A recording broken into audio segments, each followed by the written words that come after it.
Hello student, welcome back. তো ফিরে আসলাম আমার একটা ক্লাসে। তোমাদের এর আগের ভিডিওতে আমরা প্রথম ক্লাস যে দিয়েছি রায়ো মার্টিন প্রশ্নবিচিত্র থেকে ভলিউম 1 থেকে তোমাদের দিয়েছি ফার্স্ট সামেটিভ, যেটা ক্লাস দেওয়া হয়ে গেছে। প্রথম ক্লাস প্রথম স্কুল দেওয়া হয়ে গেছে। আজকে আমরা দ্বিতীয় স্কুলটা নিয়ে এসেছি। দেখো তোমাদের জন্য আমি নিয়ে এসেছি রায়ো মার্টিন প্রশ্নবিচিত্র ফার্স্ট সামেটিভ স্কুল 2 নম্বর স্কুলটা আছে। 2 নম্বর স্কুলটা যেটা আমি বলবো, স্কুলটা এখানে তোমাদের দেখবা বইতে আছে যে বালুরঘাট হাই স্কুল। এটা হচ্ছে 2 নম্বর স্কুল, যে Balurghat high school, school 2, page 99 পাতায় আছে। সম্পূর্ণ সেট, আমরা সম্পূর্ণ সেট করাচ্ছি। এর আগের ক্লাসটা দেখেছ যে প্রথম স্কুলটা সম্পূর্ণ সেট করে দিয়েছি, আমরা দ্বিতীয় স্কুলেও সম্পূর্ণ সেট করাবো। তাহলে ক্লাসটা খুব ইম্পর্টেন্ট হতে চলেছে। তোমরা মন দিয়ে ক্লাসগুলো দেখো। তোমাদের যে বইটা আছে রায়ো মার্টিন প্রশ্নবিচিত্র বইটা, তাহলে এই বইটা হাতে নিতে হবে এবং আমার সঙ্গে একসঙ্গে অঙ্কগুলো করতে হবে।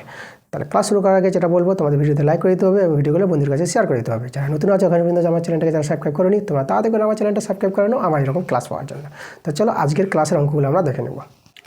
তো একের অঙ্কগুলো নিয়েছি, একের একটা নিয়েছি। তো একের যে অঙ্কগুলো আছে এগুলো এমসিকিউ টাইপের প্রশ্ন আছে। তারপর প্রথমে এমসিকিউগুলো করাবো। তো একের একটা আমাদের এখানে বলছে বার্ষিক 8% সরল সুদের হারে কোনো মূলধনের n বছরের মোট সুদ PNR/25 টাকা হলে মূলধনের পরিমাণ কত? মূলধন মানে আসলটা বের করতে বলেছে এখানে। তো আমাদের দেখো এখানে কিন্তু আমরা দেখতে পাচ্ছি আর দেওয়া আছে, সুদের হার দেওয়া আছে, সময় দেওয়া আছে, সবই দেওয়া আছে। তাহলে আমাদের সরল সুদের যে সূত্রটা সেটা অ্যাপ্লাই করতে হবে। সরল সুদের সূত্রটা তোমাদের জানতে হবে I = PTR/100। এটা হচ্ছে সরল সুদের সূত্র। I হচ্ছে সুদ, P হচ্ছে আসল, T হচ্ছে সময়, আর হচ্ছে সুদের হার। আর 100 থাকবে নিচে, যেহেতু পার্সেন্টেজ এটা, তার জন্য 100 নিচে। প্রত্যেকের মান দেওয়া আছে। চলো মানগুলো আমরা বসাই। এখান থেকে আমরা আসলটা পেয়ে যাবো। P এর মানটা বের করতে হবে আমাদের। আচ্ছা, তাহলে এখানে আমরা সুদ দেখো আমাদের যেটা বলেছে, বা এখানে সুদটা বলেছে PNR/25। তাহলে PNR/25, ঠিক আছে। তাহলে এখানে আমাদের যেটা আছে, এখানে সুদটা আমাদের বলে দিয়েছিল PNR/25। হ্যাঁ, সুদটা আমরা দেখো আয়ের জায়গায় সুদ বসিয়ে দিলাম। আর এটা P1, আমরা P1 নিলাম, যেহেতু এখানে P দেওয়া আছে। আসলটা P না লিখে আমরা P1 নিয়ে নিলাম। আচ্ছা, তাহলে P1 তো বের হবে, P1 থাক। আর সময়টা T, দেখো সময়টা আমাদের এখানে বলেছে n বছর। তাহলে আমরা সময়ের জায়গায় T এর জায়গায় n লিখে দেবো। সুদের হারটা আরই বলেছে, আর থেকে যাবে, আর নিচে 100। এখান থেকে দেখো সরল করে আমাদের PN এর মানটা বের করতে হবে। PN এর মান পেয়ে গেলেই আমাদের অ্যান্সার।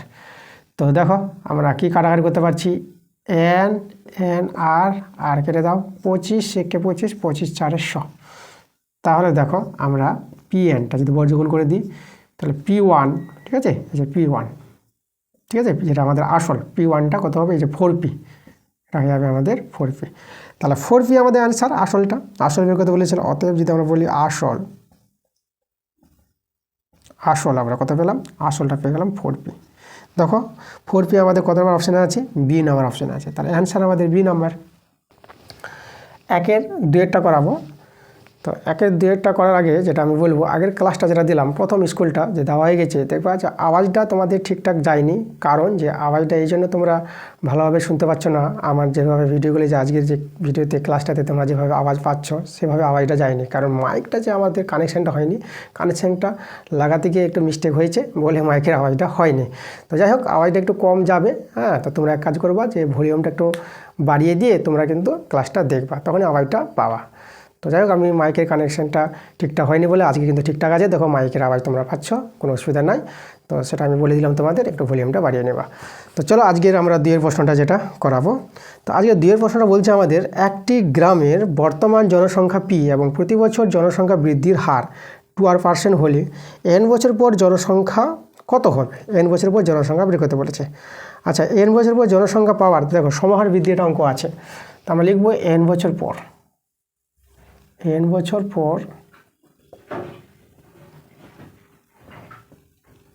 জনসংখ্যা, n বছর পর জনসংখ্যা হবে।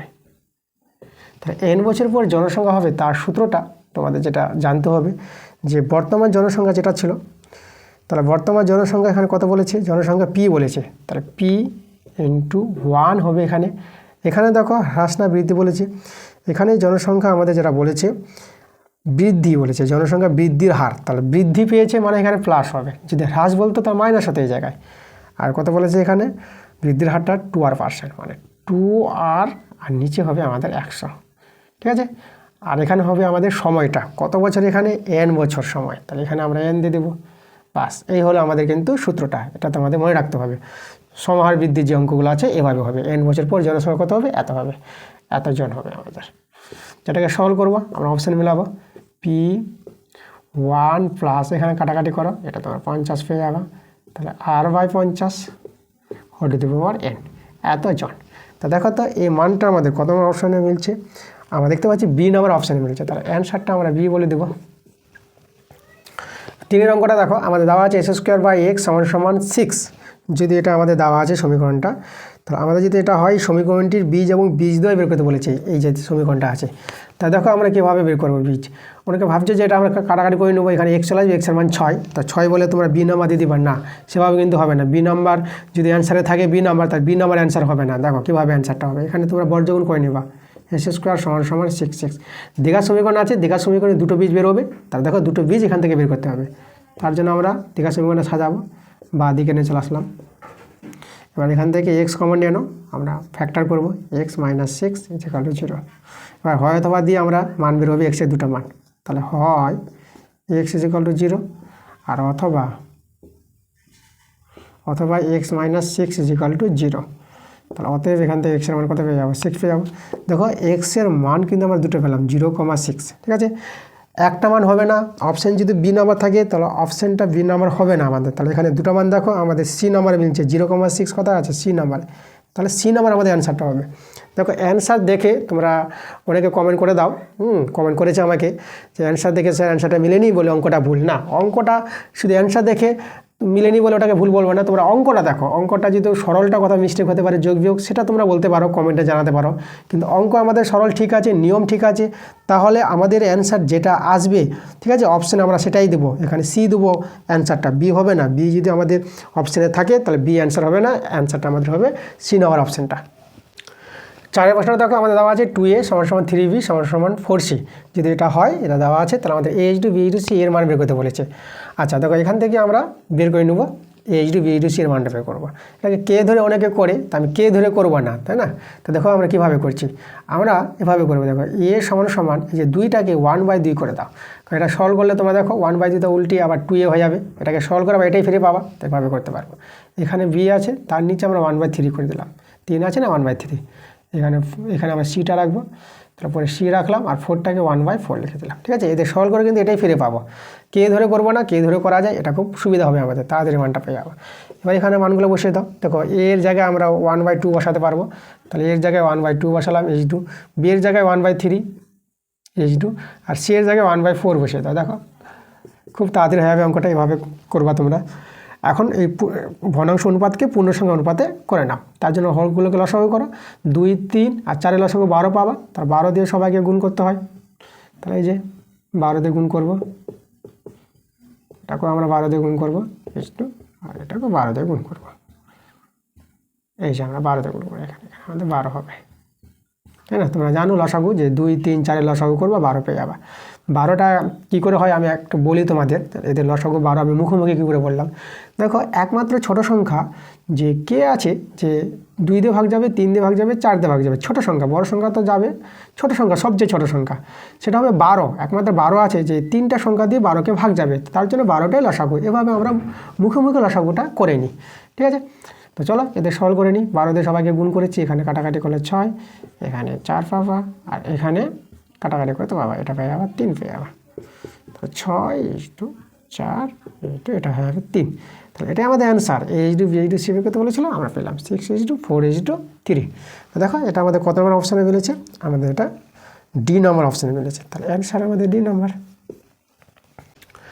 5 প্রশ্নটা এখানে দেখো আমাদের বলছে AB ও CD দুটি সমান্তরাল যে এর প্রত্যেকটি দৈর্ঘ্য 16 সেমি, বৃত্তের ব্যাসার্ধ 10 সেমি হলে যে দুটির মধ্যে দূরত্ব বের করতে বলেছে। এখানে চলো ছবি এঁকে আমরা প্রশ্নটা ভালো করে বুঝি। তো আমরা একটা বৃত্ত তৈরি করি, এই যে আমাদের একটা বৃত্ত, সমান্তরাল দুটি যে যখন বলেছে তাদের দৈর্ঘ্য সমান আছে, তাহলে আমাদের কি হবে, তারা হবে আমাদের কেন্দ্রবিন্দুর বিপরীত পাশে অবস্থান করবে। তাহলে এভাবে একটা আমরা যে নিলাম, আর এখানে যদি আমরা কেন্দ্রবিন্দু নিয়ে নিই, তাহলে এখানে আমরা একটা যে নিলাম, এটা AB, একটা CD, দুটি যে দৈর্ঘ্য কিন্তু সমান বলে দিয়েছে, প্রত্যেকের দৈর্ঘ্য কত বলেছে 16 সেমি বলে দিয়েছে। আচ্ছা তাহলে এখানে যেটা বলেছে প্রশ্নে AB = CD বলেছে 16 সেমি। এবার কেন্দ্র তো হচ্ছে আমাদের ও, কেন্দ্র ও নিয়ে নিলাম। এবার যে দুটির মধ্যে দূরত্ব দেখো, এভাবে দূরত্ব আমরা করতে পারবো। এই যে দূরত্ব, যে দুটির মধ্যে দূরত্ব আমাদের বের করতে বলেছে, এই দূরত্ব আমরা কী বলে দেবো, এটাকে আমরা পি, এটা কিউ নাম দিয়ে দিলাম। তাহলে পি কিউ দূরত্ব আমাদের বের করতে হবে। পি কিউ কত, পি কিউর মান আমাদের বের করতে বলেছে। তো দেখো পি কিউর মান পেয়ে যাবো। তো আমরা কী করবো, এখানে কেন্দ্র দিয়ে দিলাম, আমরা ওয়েটা যুক্ত করলাম। ওয়ে আমরা যুক্ত করলাম। দেখো ব্যাসার্ধ তো আমাদের দেওয়া আছে, ব্যাসার্ধ হচ্ছে 10, তাহলে ওয়েটা কিন্তু আমাদের 10 সেমি। আর এখানে দেখো এবিটা আমাদের কত আছে, এবিটা কিন্তু 16 সেমি। দেখো এবি হচ্ছে আমাদের 16 সেমি। তাহলে এবি যদি জানা থাকে তাহলে আমরা এপি পেয়ে যাব। এপিটা হবে এবি এর অর্ধেক। ঠিক আছে, এটা তোমাদের জানতে হবে। এখানে এটা একটা উপপাদ্য আছে যে ব্যাস নয় এরূপ কোনো জের উপর, এবি যেটা আছে ব্যাস নয় এরূপ কোনো জের উপর কেন্দ্রগামী যে লম্ব সরলরেখা, এটা লম্ব সরলরেখা বলবো, ক্ষুদ্রতম দূরত্ব আছে। তা কেন্দ্রগামী লম্ব সরলরেখা ওপিটা সেই যেটাকে এবি যেটাকে সমদ্বিখণ্ডিত করবে, মানে এপি সমান পিবি হবে। ছবিটা একটু ঠিকঠাক হয়নি, তার মানে এপি সমান পিবি পাবো এখানে। ওকে, তার জন্য এবির অর্ধেক এপি হবে। তার কারণটা এখানে আমি লিখে দিচ্ছি, লিখবো যেহেতু ব্যাস নয়, এটা উপপাদ্য আছে তোমাদের ক্লাস 10-এর, সেই উপপাদ্যের কারণটা লিখছে। ব্যাস নয় এইরূপ কোনো জের উপর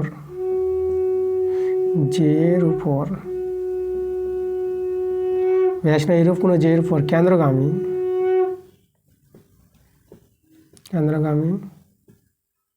লম্ব সরলরেখা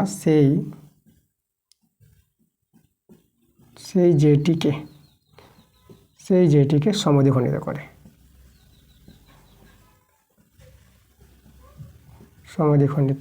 করে। ঠিক আছে, এটা তোমাদের জানতে হবে। তার জন্য আমরা এপিটা এবির অর্ধেক পেয়ে গেলাম। তাহলে এবির মান জানা আছে, এবি হচ্ছে 16, কাটাকাটি করো 8, তাহলে এপি পেয়ে গেলাম কত, 8 সেমি। দেখো এই যে এপিটা আছে, এপিটা কিন্তু 8 পেয়ে গেলাম। ওকে, এবার এটা তো সমকোণী ত্রিভুজ, এটা তো লম্ব আছে এখানে, এটা 90 ডিগ্রি। তো সমকোণী ত্রিভুজের ধর্ম থেকে আমরা ওপি পেয়ে যাব। তাহলে এখানে লিখব সমকোণী ত্রিভুজ,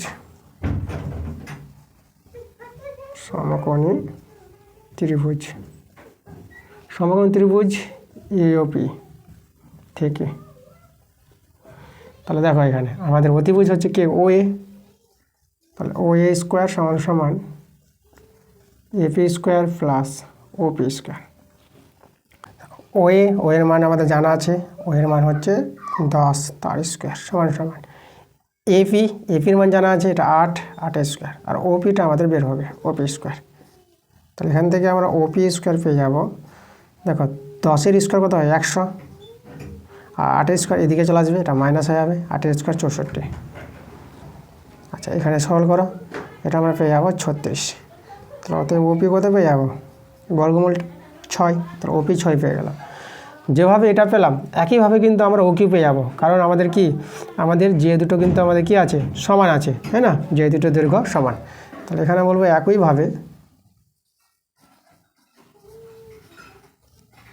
একইভাবে আমরা ওকিউ পেয়ে যাবো, ওকিউ 6 সেমি।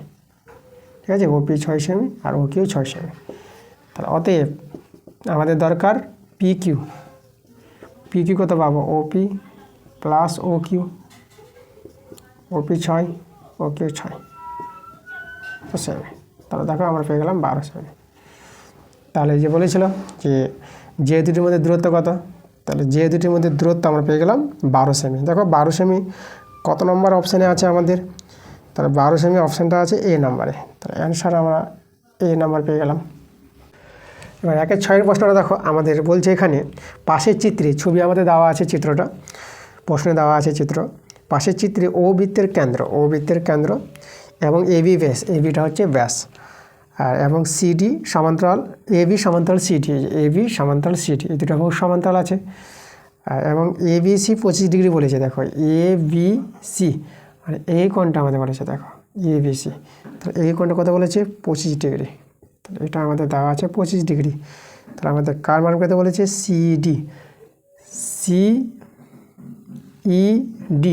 তাহলে এর মানটা আমাদের বের করতে বলেছে, এর মানটা কত হবে, সিইডি। ওকে, আচ্ছা দেখো এবি সমান্তরাল সিডি আছে, তাহলে আমাদের দেখো তো এখানে যদি বলবো এ বি সমান্তরাল সিডি, বলে দিয়েছে এ বির সঙ্গে সিডির সমান্তরাল, এবং এখানে দেখো এবং ভেদক আমরা নিয়ে এলাম বিসি ভেদক, বিসি ভেদকটা আছে বিসি। তাহলে দেখো এটা যে বিসি ভেদক হয় তাহলে সমান্তর সরলরেখা, তাহলে এই যে একান্তর কোণ, এই কোণটা আর এই কোণটা একান্তর কোণ, একান্তর কোণ সমান হয় এখানে। তো এখানে যে আমরা পাবো একান্তর কোণ, তাহলে এটা সমান হবে, দেখো এখানে হবে এবিসি কোণটা সমান হবে কার সঙ্গে, এই কোণটা, এটাকে আমরা বিসিডি বলে দিই, কোণ বিসিডি কত হবে 25 ডিগ্রি। কেন সমান? একান্তর কোণের জন্য সমান, একান্তর কোণ, ঠিক আছে। আচ্ছা, তাহলে এই কোণটা আমরা পেয়ে গেলাম 25 ডিগ্রি। ওকে, আচ্ছা এবার দেখো লক্ষ্য করো, এখন এই যে এসি বৃত্তচাপ আছে, এসি বৃত্তচাপের উপর এটা বৃত্তস্থ কোণ, আর কেন্দ্রস্থ কোণটা আমরা এটা যুক্ত করব, সিও যুক্ত করব, এই যে দেখো সিওটা আমরা যুক্ত করলাম। তাহলে এখানে এই যে এওসি, এই যে কোণটা এটা হচ্ছে কেন্দ্রস্থ কোণ, আর এই যে এসি চাপের উপর অবস্থিত বৃত্তস্থ কোণটা হচ্ছে এবিসি। তাহলে কি হয়, বৃত্তস্থ কোণের কেন্দ্রস্থ কোণটা ডবল হয়। আচ্ছা তোমাদের আমি এখানে একটা ছবি এঁকে বোঝাচ্ছি ভালো করে। এটা আমাদের উপপাদ্য আছে, এটা আমাদের কেন্দ্রবিন্দু ও, তাহলে আমরা একটা কেন্দ্রস্থ কোণ নিয়ে নিলাম এও বি, আর বৃত্তস্থ কোণ নিলাম, দেখো এই যে আমাদের বৃত্তস্থ কোণ এসিপি, এই যে বৃত্তস্থ কোণটা, এটা কেন্দ্রস্থ কোণটা। এটা যদি হয় আমাদের দেখো, এটা যদি হয় 30 ডিগ্রি বৃত্তস্থ কোণটা, তার কেন্দ্রস্থ কোণটা হবে ডবল 60 ডিগ্রি। এটা আমাদের উপপাদ্য আছে, এই উপপাদ্যটা এখানে ব্যবহার হবে যে একই চাপের উপর অবস্থিত, এই যে চাপটা আছে এই চাপের উপর অবস্থিত কেন্দ্রস্থ কোণ এওবি, বৃত্তস্থ কোণ এসিবি, তাহলে এই কেন্দ্রস্থ কোণটা বৃত্তস্থ কোণের ডবল হয়। তাহলে এটা যে 25 ডিগ্রি হয়, তাহলে এই কেন্দ্রস্থ কোণটা কত হবে, এটা হবে আমাদের 50 ডিগ্রি। ওকে, পেয়ে গেলাম 50 ডিগ্রি।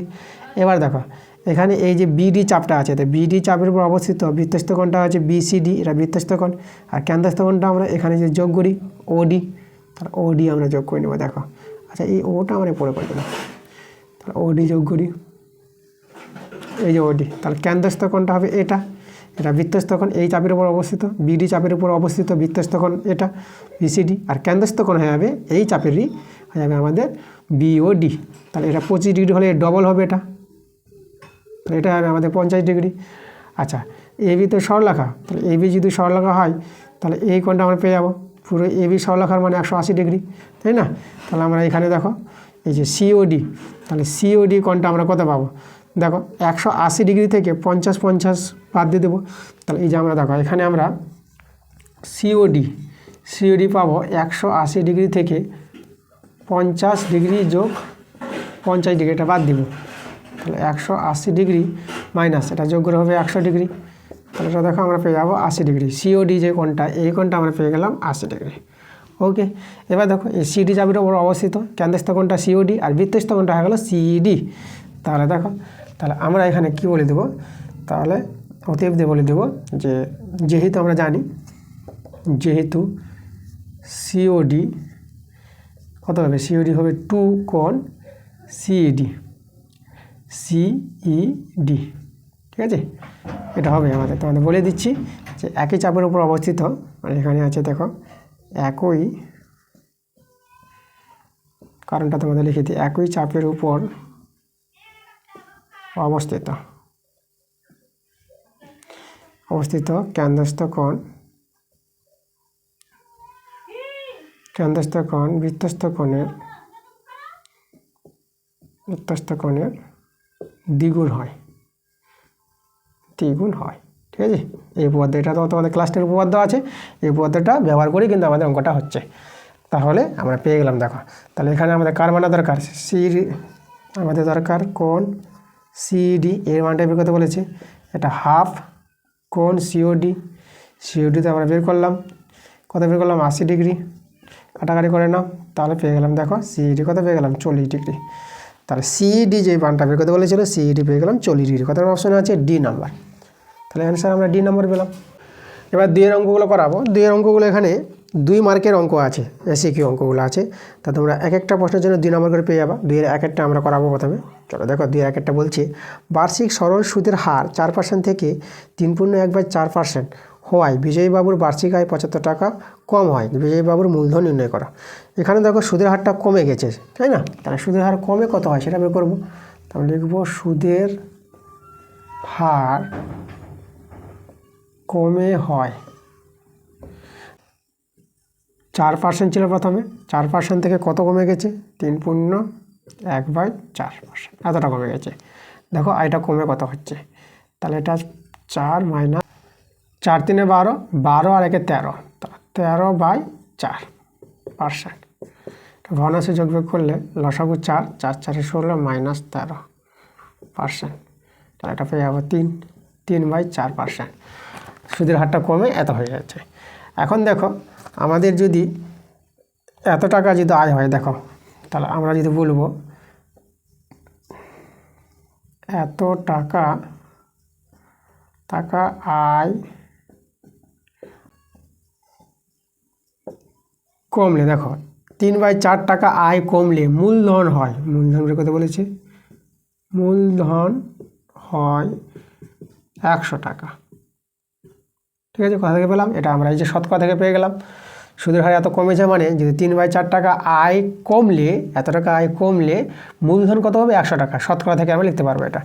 এবার দেখো 1 টাকা আয় কমলে মূলধন হয় কত, দেখো তাহলে এখানে একে কী হবে, নিচে নেমে যাবে এটা, তাহলে 100 মানে মানটাকে উল্টে লিখবো, মানে এটা 4/3 হয়ে যাবে, তাই না? আচ্ছা, এবার দেখো আমাদের কত বলেছে আয়টা, 75 টাকা আয় কমলে, তাহলে 75 টাকা আয় কমলে মূলধন হয় 100 × 4/3। 4/3 কিন্তু এটা গুণ দিয়েছে, এই জন্য 3/4টা 4/3 হয়ে গেছে। দেখো 100 নিচে হতো আমাদের কত, 3/4, সেটা উল্টে যাবে 4/3 হয়ে যাবে, এই জন্য 4/3 হয়েছে। তাহলে 100 × 4/3, আর এই যে 75 টাকা এখন আছে একের চেয়ে বেশি, এটা গুণ হয়ে যাবে ঐকিক নিয়মে, এটা আমাদের গুণ হয়ে যাবে এত টাকা। এটা সরল করে আমরা অ্যান্সার পেয়ে যাবো।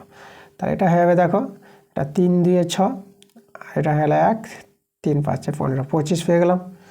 তাহলে দেখো 25 4 100, এদিকে 100, আর এখানে আবার 25 4 100, 100, তাহলে 100 100 গুণ করলে কত পাবা, তাহলে এখানে 0 হয়ে যাবে 4টা, তাহলে দেখো 10,000 টাকা। তাহলে আমাদের মূলধন যে বের করতে বলেছিল, তার মূলধন কত, বিজয়বাবুর মূলধন পেয়ে গেলাম। তার অতএব দিয়ে লিখে দেব বিজয় বাবুর মূলধন কত টাকা পেলাম, 10,000 টাকা পেলাম, 10,000 টাকা। ঠিক আছে, এটাই আমাদের অ্যান্সার। এবার 2 নম্বর প্রশ্নটা দেখো আমাদের দেওয়া আছে √3 + √2 ভাগিত √7 সমান 1/7 × √21 + a হলে a এর মান নির্ণয় করে, এর মানটা বের করতে বলেছে এখান থেকে। চলো আমরা এখান থেকে এর মানটা বের করি। আমরা প্রথমে ভাগ্যে বাই লিখে দেবো, তাহলে দেখো বাই করে দিলাম √7, এটা আছে। এটাকে তোমরা এভাবে লিখতে পারো √21 + a, আর নিচে আমরা 7 করে দিলাম।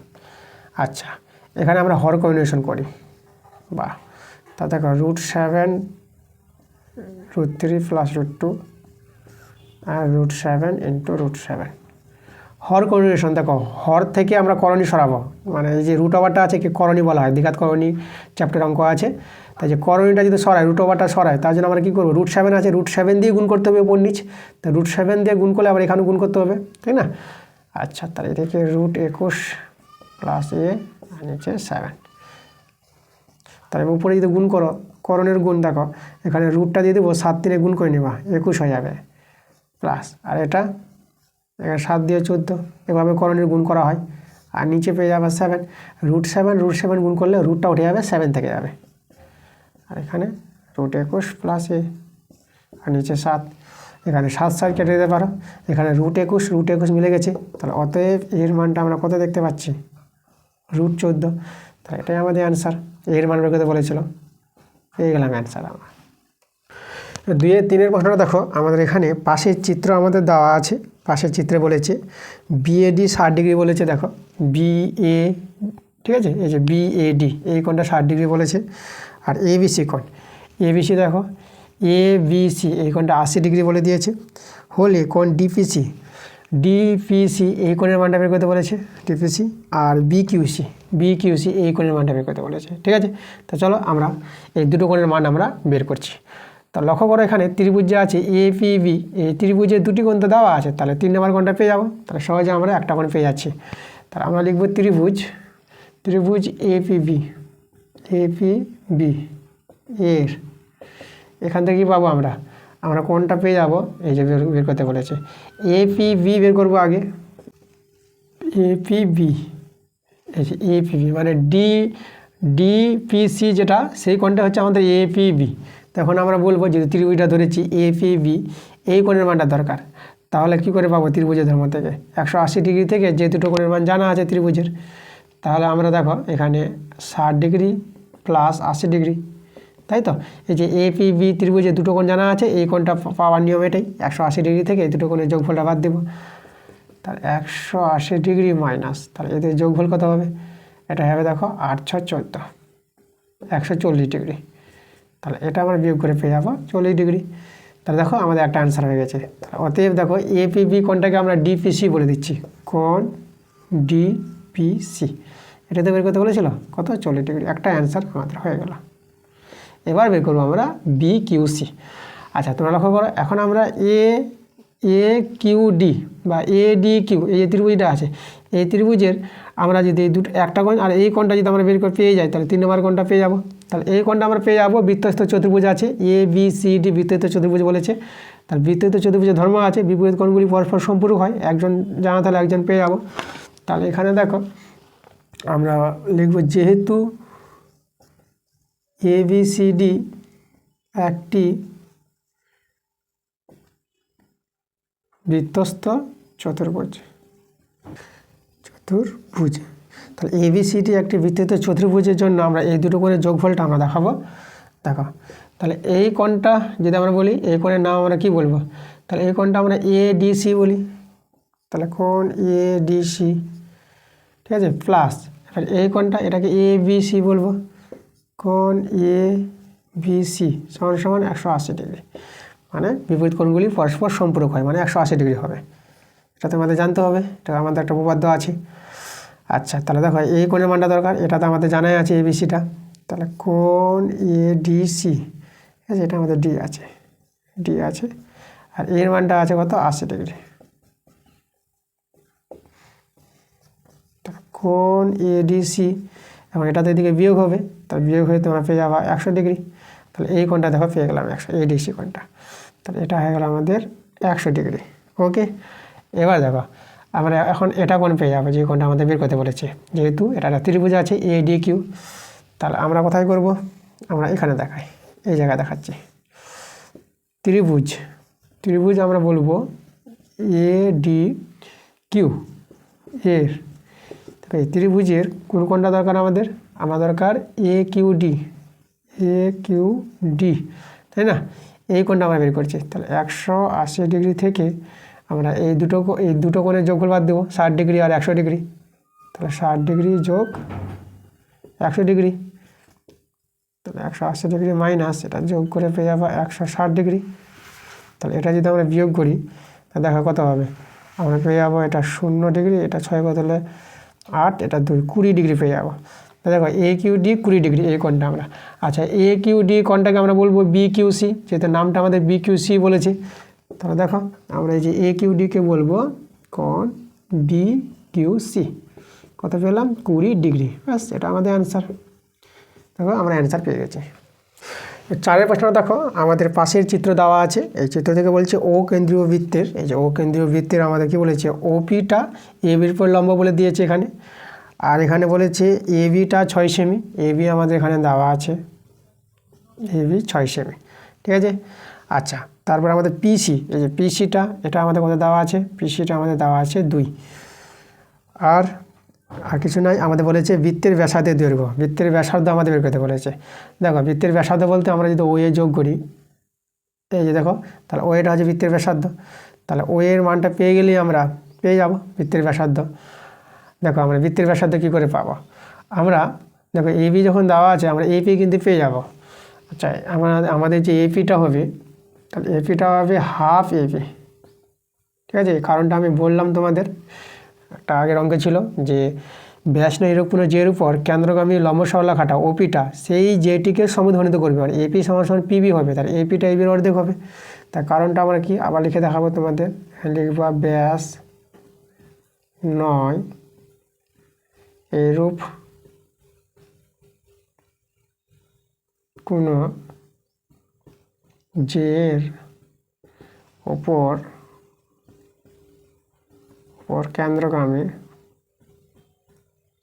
কেন্দ্রগামী লম্ব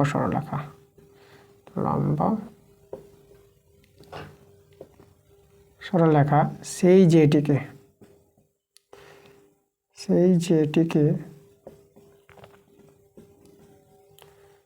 সমদ্বিখণ্ডিত করে।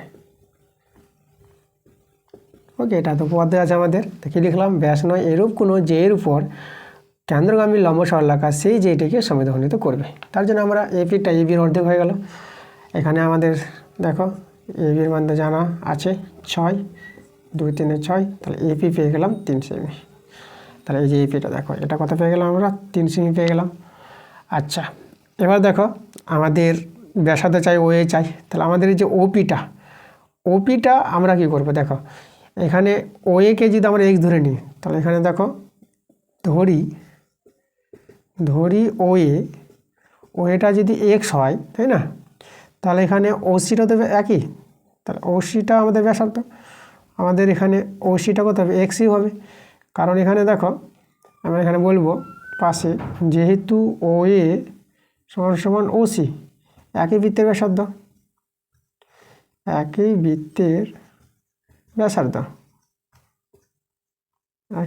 ব্যাসার্ধের জন্য আমাদের কি পেয়ে গেলাম? ওএ সমান ওসি পেয়ে গেলাম। এবার দেখো ওসি যদি হয় এক্স, তাহলে ওপিটা কত হবে? তাহলে এক্স থেকে 2 বাদ দিয়ে দাও। এই যে দেখো ওপি থেকে, এই যে আমরা ওসি থেকে আমরা যদি পিসি বাদ দিই, তো আমরা ওপি পাবো। এখানে যদি বলি ভালো করে, ওসি থেকে পিসি বাদ দেব। ওসি তো এক্স আর পিসি 2, তাহলে ওপি পেয়ে গেলাম x-2। এক্সের মান পেয়ে গেলে অ্যান্সার হয়ে যাবে। ওকে, তাহলে আমরা দেখো এবার সমকোণী ত্রিভুজ চলে যাবো। এওপি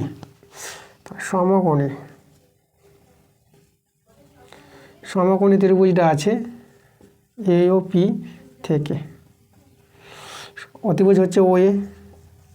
তাহলে ওএ স্কোয়ার, অতিভুজ স্কোয়ার ভূমি স্কোয়ার প্লাস লম্ব স্কোয়ার। আচ্ছা, মানগুলো সব বসিয়ে দিচ্ছি আমরা। ওএ কত? ওএ আমরা এক্স ধরলাম, তাহলে এস স্কোয়ার। আর এপি 3 পেয়েছি, 3 স্কোয়ার। ওপি হচ্ছে x-2, তার স্কোয়ার। তাহলে এখান থেকে সরল করে আমরা এক্সের মানটা বের করবো। এটা 9 হয়ে যাবে। a - b হোল স্কোয়ার সূত্র, a square - 2ab plus B square.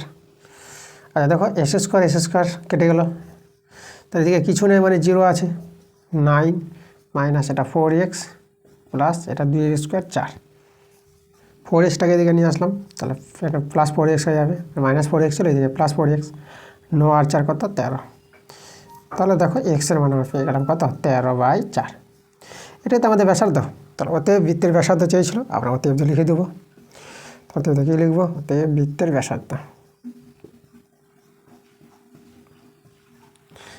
ব্যাসার্ধ আমরা কত পেয়ে গেলাম?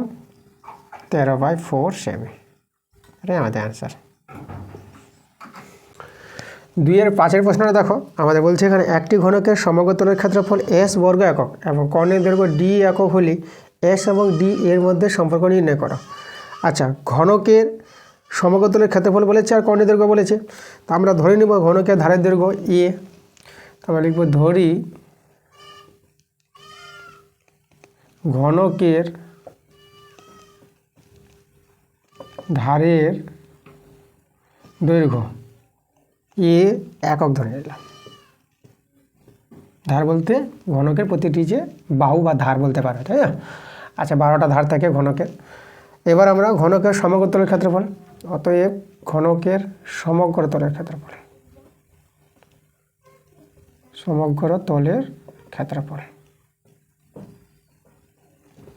এখানে ঘনকের সমগ্র তলের ক্ষেত্রফলটাকে এস বলেছে, তাহলে এস সমান ঘনকের সমগ্র তলের ক্ষেত্রফল সূত্রটা কি? 6a স্কোয়ার, মানে ধারের স্কোয়ার, বর্গ একক। ঠিক আছে। এবার এখানে আবার কর্ণের দৈর্ঘ্য বলেছে, তাহলে ঘনকের কর্ণের দৈর্ঘ্যটা ডি বলেছে, তাহলে ডি সমান এবার দেখো কর্ণের দৈর্ঘ্যের সূত্র হচ্ছে √3 × a, √3a একক। আচ্ছা, তাহলে এবার দেখো আমরা কি পেলাম। আমরা এখানে এস সমান সমান কত পেলাম, 6a² পেয়ে গেলাম। আর ডি সমান সমান কত পেয়ে গেলাম, √3a পেয়ে গেলাম। তাহলে এখান থেকে এর মানটা বের করে নাও। এর মানটা কত পাবা, d/√3 পেয়ে যাবা। এবার এই জায়গায় বসিয়ে দাও, তখন আমার সম্পর্ক পেয়ে যাবো। 6 গুণিত এর মান হচ্ছে d/√3 তার হোল স্কোয়ার। তাহলে এস সমান সমান 6 ইন্টু এটা d², এটা হয়ে যাবে দেখো 3 হয়ে যাবে, স্কোয়ার জন্য রুটটা উঠে যাবে, 3 দিয়ে 6। তাহলে দেখো এস সমান সমান কত পেয়ে গেলাম, 2d²। আমাদের এস আর ডি এর মধ্যে সম্পর্ক বের করতে বলেছিল, তাহলে এটাই আমাদের নির্ণয় সম্পর্ক। তো এখানে লিখে দেবো এটি হলো এস, তাই না, এস ও ডি এর মধ্যে, এটি হলো এস ও ডি এর মধ্যে সম্পর্ক। এবার 3 অঙ্কটা দেখো। তো 3 অঙ্কগুলো বড় প্রশ্নের অঙ্ক আছে। তো দেখো এখানে যেরকম অঙ্কটাতে 5 নাম্বার আছে। তো চলো 3 অঙ্কটা আমরা পড়ি। এখানে বলছে রহমত চাচা একটি বাড়ি তৈরি করার জন্য বার্ষিক 12% সরল সুদের হারে 24,000 টাকা ব্যাংক থেকে ধার নেন। ধার নেওয়ার 1 বছর পর তিনি বাড়িটি প্রতি মাসে 5200 টাকায় ভাড়া দেন। ধার নেওয়ার কত বছর পরে তিনি বাড়ি ভাড়ার আয় থেকে ব্যাংকের টাকা সুদসহ শোধ করবেন তা হিসাব করো। আচ্ছা ভালো, দেখো এখানে বলেছে দেখো ধার নেওয়ার কত বছর পরে, এটা আমরা ধরে নেব যে ধরি ব্যাংকের টাকাটা, আমরা দেখো ধরি, আমরা প্রথমে লিখছি, তাহলে ধরি ব্যাংকের টাকা সুদসহ ধরি ব্যাংকের টাকা সুদসহ শোধ করবে, ব্যাংকের টাকা সুদসহ শোধ করবে কত, x বছরে। আমরা এটা ধরে নিলাম যে ব্যাংকের টাকাটা সুদসহ শোধ করে দেবে কত বছরে, x বছরে ধরে নিলাম। আচ্ছা, তাহলে এখন দেখো বাড়ি ভাড়া 1 বছর পর বাড়ি ভাড়া দেয়, তাহলে 1 বছর পরে, তাহলে এখানে আমাদের বাড়ি ভাড়ার আয় কত পাবেন তিনি, তাই না। তাহলে বাড়ি ভাড়ার আয় পায়, বাড়ি ভাড়ার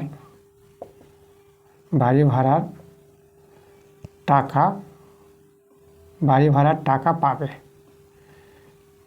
দেখো বাড়ি ভাড়ার টাকা কত পাবে, x-1 বছর পাবে। বাড়ি ভাড়া থেকে যে টাকাটা পাবে, কত বছর ধরে টাকাটা পাবে, x-1। কারণ দেখো যখন টাকাটা ধার করেছিল, ধার করার 1 বছর পর কিন্তু বাড়ি ভাড়া দেয়, তাই না। তাহলে 1 বছর কম আছে এখানে, তাহলে 1 কমিয়ে দাও, তাহলে বাড়ি ভাড়ার যে টাকাটা পাবে কত বছর ধরে, এত বছর ধরে বাড়ি ভাড়ার টাকাটা পাবে। আচ্ছা, তা দেখো এখানে বাড়ি ভাড়ার যে 1 মাসের টাকা এখানে বলে দিয়েছে, তাহলে 1 মাসের বাড়ি ভাড়ার আয়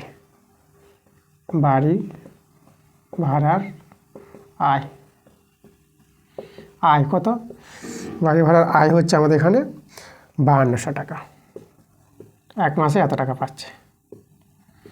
তাহলে এখানে 1 বছরে বের করে নিই, তাহলে 12 মাস করবো, 12 মাস বা 1 বছর বাড়ি ভাড়ার আয়, তাহলে কত হবে এখানে 1 মাসের আয় এটা, তাহলে 12 মাসের আয় কত হবে, তার 12 দিয়ে গুণ, তাহলে এই যে 12 মাসের বা 1 বছর আয় হবে এত টাকা।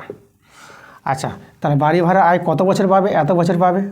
তাহলে এখানে দেখো, এখানে যদি বলি এবং x-1, এই যে এত বছর ধরে যে বাড়ি ভাড়াটা পাবে, x-1 বছর বাড়ি ভাড়ার আয়, তাহলে এখানে গুণ হয়ে যাবে আমাদের 12 ইন্টু 5200 ইন্টু x-1, এত টাকা হবে, তাই না, এত টাকা। আচ্ছা, তাহলে এত বছরে এত টাকাটা তিনি শোধ করবে সুদে আসলে, একদম এই টাকাটা আমাদের সুদ আসল। আর আসলে আমাদের যেটা ব্যাংকে টাকাটা ধার করেছিল 24,000 টাকা যে আসল, তাহলে আমরা সুদ পেয়ে যাব।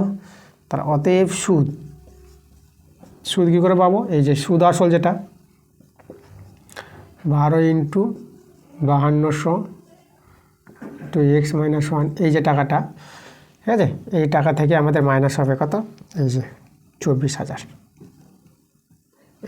এই টাকাটা হচ্ছে আমাদের সুদ হয়ে গেল, তাই না। এটা সম্পূর্ণ টাকাটা সুদ আসল, আর আসলটা আমাদের যে টাকাটা ধার করেছিল, তাহলে সুদ আসল থেকে আমরা আসল বাদ দিলে সুদ পেয়ে গেলাম। এবার আমরা সুদ বের করে নেব, যে টাকাটা যে ব্যাংকে ধার করেছিল সেখানে আমরা সুদটা বের করতে পারবো। তাহলে আমরা বের করবো এবার সুদ। দেখো সুদের সূত্র এখানে আমরা জানি PTR/100। তাহলে PTR/100, পি বলতে হচ্ছে আসলটা, যেটা হচ্ছে আমাদের কত 24,000 টাকা। সময়টি কত বছর, দেখো এক্স বছর, সময়টা ছিল এক্স বছর ধরে টাকাটা চলছিল। আচ্ছা এখানে সময় 1 বছর, আর সুদের হার দেখো 12% বলেছে, 12/100। দুটো শূন্য কেটে দেবো এখানে। তাহলে আমাদের দেখো এটা হয়ে গেল আমাদের সুদ।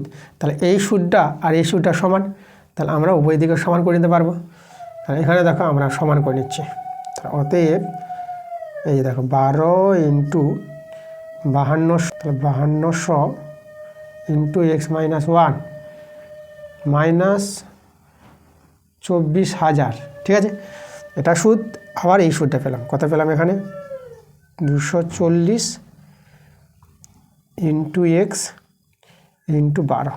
ওকে, বাস। এবার এখান থেকে আমাদের কি করতে হবে, এক্সের মানটা পেয়ে গেলে অ্যান্সার আমাদের। তো চলো সলভ করে আমরা এক্সের মানটা বের করার চেষ্টা করি। তার আগে দেখো আমরা যদি একটু কাটাকাটি করি, এখানে আমরা একটা শূন্য আমরা ভ্যানিশ করতে পারবো, একটা শূন্য আমরা ভ্যানিশ করলাম, ঠিক আছে। আচ্ছা, আর এবার আমরা কাটাকাটি 12 দিয়ে যদি, হ্যাঁ 12 দিয়ে কিন্তু ভাগ করতে পারবো। তো এখানে 12 কেটে যাবে, এখানে 12 দিয়ে 24 আর দুটা শূন্য, আর এই 12টা কেটে দিলাম। তাহলে 12 দিয়ে ভাগ করে দিলাম, সবাইকে 12 দিয়ে ভাগ। আর কত দিয়ে ভাগ করতে পারবো, এটাকে 200 আছে। আচ্ছা 2 দিয়ে করতে পারো। তাহলে যদি আমরা 2 দিয়ে করি দেখো তাহলে কত দাঁড়াবে, এটা দাঁড়াবে 2 দিয়ে 4 আর 2 × 12 26। আর এখানে পেয়ে যাবো 100 এটা। আর এখানে কত হবে, এটা হবে আমাদের 12। আরও 2 দিয়ে করতে পারবো, তো এটা হবে 13, এটা হবে আমাদের 50, আর এটা হবে আমাদের 6, ঠিক আছে। আর কিন্তু কাটাকাটি করা যাচ্ছে না আমাদের। এবার দেখো আমাদের কত থাকলো, আমাদের এইদিকে থেকে গেল 13। দেখো 13 ইন্টু x - 1, আর এখানে কত থেকে গেল, এখানে কিন্তু আমাদের শুধু বেঁচেছে 50, এদিকে 6x, এটা কিন্তু আমাদের বেঁচেছে। আচ্ছা আমরা এখানে সরলটা দেখাই এদিকে। তাহলে আমাদের দাঁড়িয়ে গেল এটা 13x, গুণ করলে 13x মাইনাস 13 আর মাইনাস 50, ঠিক আছে।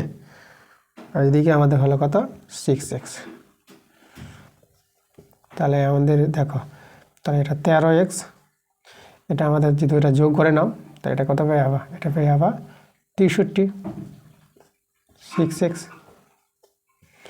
6xটা এর সঙ্গে বিয়োগ হয়ে যাবে, তাহলে 13 থেকে 6 চলে গেল, তাহলে আমরা কত পেয়ে যাবো, আমরা পেয়ে যাবো দেখো 7 পেয়ে যাবো। মানে 13 থেকে যদি 6 বাদ দাও তাহলে 7 পেয়ে যাবো, কারণ 7 × 6 = 13 হয়, 7x।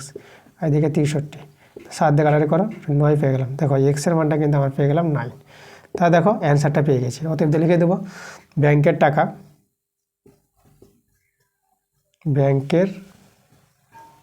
টাকা 9 বছরে সুদ সহ শোধ করবেন, বাস এটাই আমাদের অ্যান্সার। দেখো 3-এর অথবা অঙ্কটা করাবো। তো এখানে অঙ্কটা বলছে কোনো মূলধনের 2 বছরের সরল সুদ ও চক্রবৃদ্ধি সুদ যথাক্রমে 8400 টাকা এবং 8652 টাকা হলে মূলধন ও বার্ষিক সুদের হার হিসাব করে লেখো। আচ্ছা এখানে মূলধন আর বার্ষিক সুদের হার বের করতে বলেছে। প্রথমে আমাদের ধরে নিতে হবে মূলধনটা হচ্ছে এক্স, যেটাকে আসল বলা হয়। তো চলো এখানে লিখে দেব ধরি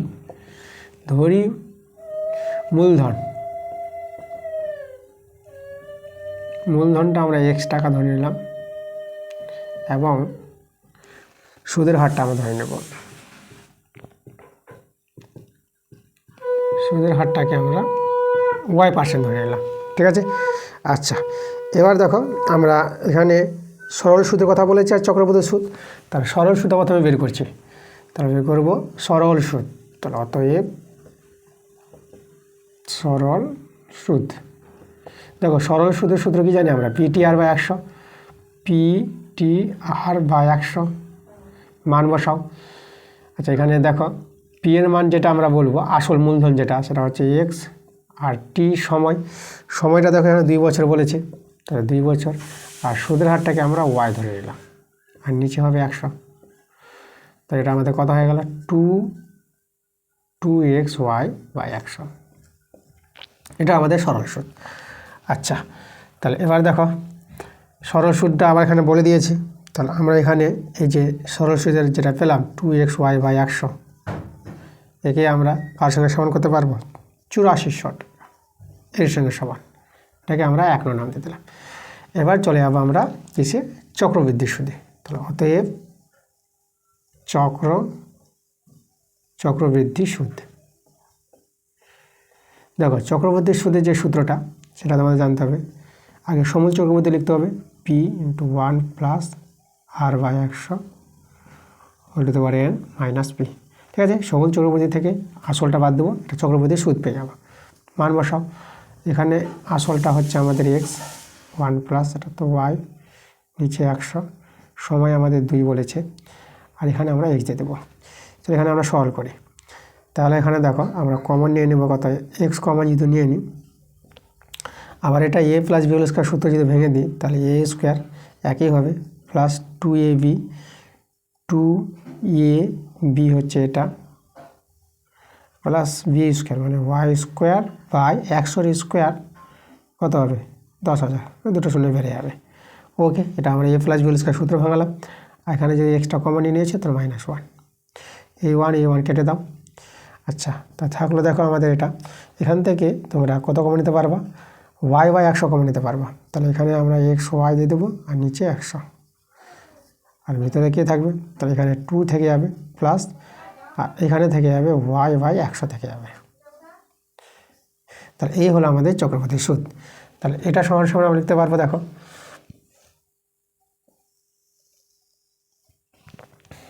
অতএব এই যে দেখো xy/100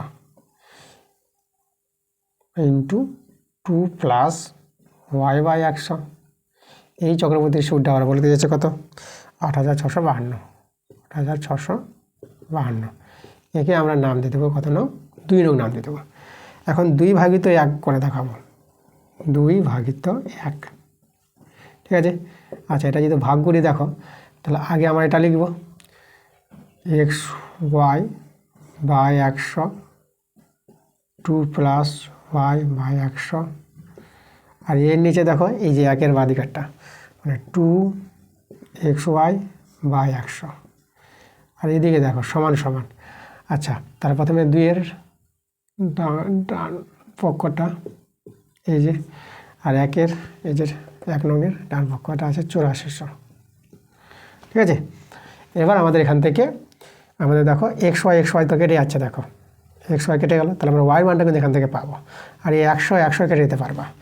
এখানে একটু কাটাকাটি করো, আমরা 12 দিয়ে কাটাকাটি করছি, দেখো 12 সাথে 84, আর এটা কত আসলো 84 ধরলাম, তা 25, তার 12 দিয়ে 24, আবার এখানে 1 12, তাহলে 12কে 12, এখানে 12 সাথে 84 0, 7 দিয়ে করি, 7 একে 7 দুটো শূন্য, আর এখানেও 7 দিয়ে 7 একে 7, আর এটা আমাদের 0 হবে, আর 7 3 21। ঠিক আছে, এবার এই 2 আছে, এই 2 আর 100 কাটাকাটি করতে পারবা নিচে নিচে, তাই এটা 50। তো আমাদের দেখো কত থেকে গেল, উপরে শুধু আমাদের থেকে গেলো 2 প্লাস y/100, আর এদিকে থেকে গেলো 103, নিচে 50। তো এখান থেকে সহজে আমরা কার মানটা পাবো, y মানটা পেয়ে যাবো। তাহলে y/100 এটাকে 103, নিচে 50, আর 2টা আমাদের মাইনাস হয়ে যাবে, আর একটু ভগ্নাংশে যোগ বিয়োগ করো, 50 লসাগু। আচ্ছা, এদিকে আমার কিন্তু y/100 আছে, লিখে দিলাম। তাহলে এটা 103, আর এটা আমাদের 100 আসবে, এখানে 50 একে 50, 50 দিয়ে 100, তাহলে y/2 পেলাম, আর এদিকে শুধু 3 বেঁচে গেল।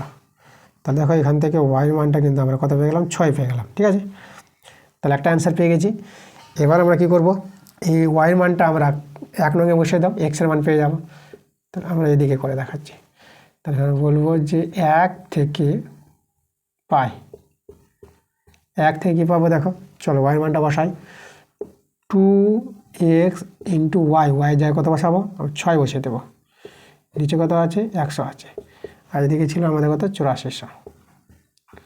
এখান থেকে এক্সের মানটা বের করে নেব। তা দেখো এক্সের মানটা কী করে পাবো, এখানে আমরা যদি 2 দিয়ে কাটাকাটি করি, আচ্ছা একবার আমরা 12 দিয়ে কাটাকাটি করি, এটা তো 2 6 12, 12 কেটে গেল, আর 12 7 84, এদিকে 0। তা দেখো এক্স সমান সমান এদিকে আছে 700, আর 100 গুণ হলে দুটো শূন্য বেড়ে যাবে, দেখো 70,000 টাকা হয়ে গেল। বাস দুটো অ্যান্সার হয়ে গেছে। এবার চলো লিখে দাও মূলধন। মূলধন বের করতে বলেছিল, তাহলে মূলধন সমান কত পেলাম, মূলধন পেয়ে গেলাম 70,000 টাকা। এটা আমাদের মূলধন। এবং সুদের হার, সুদের হার বলতে বার্ষিক সুদের হার, আমি সুদের হার লিখছি, সুদের হার সমান কত পেয়ে গেলাম 6%। এই ছিল আমাদের অ্যান্সার। দেখো 4-এর 1-এরটা সমাধান আছে, তো আমাদের এখানে আছে দেওয়া 1/a plus B plus x সমান 1/a plus 1/b plus 1/x। এখান থেকে এক্সের মানটা বের করতে বলেছে সমাধান করে। দেখো আমরা সমাধানটা করে দেখাচ্ছি।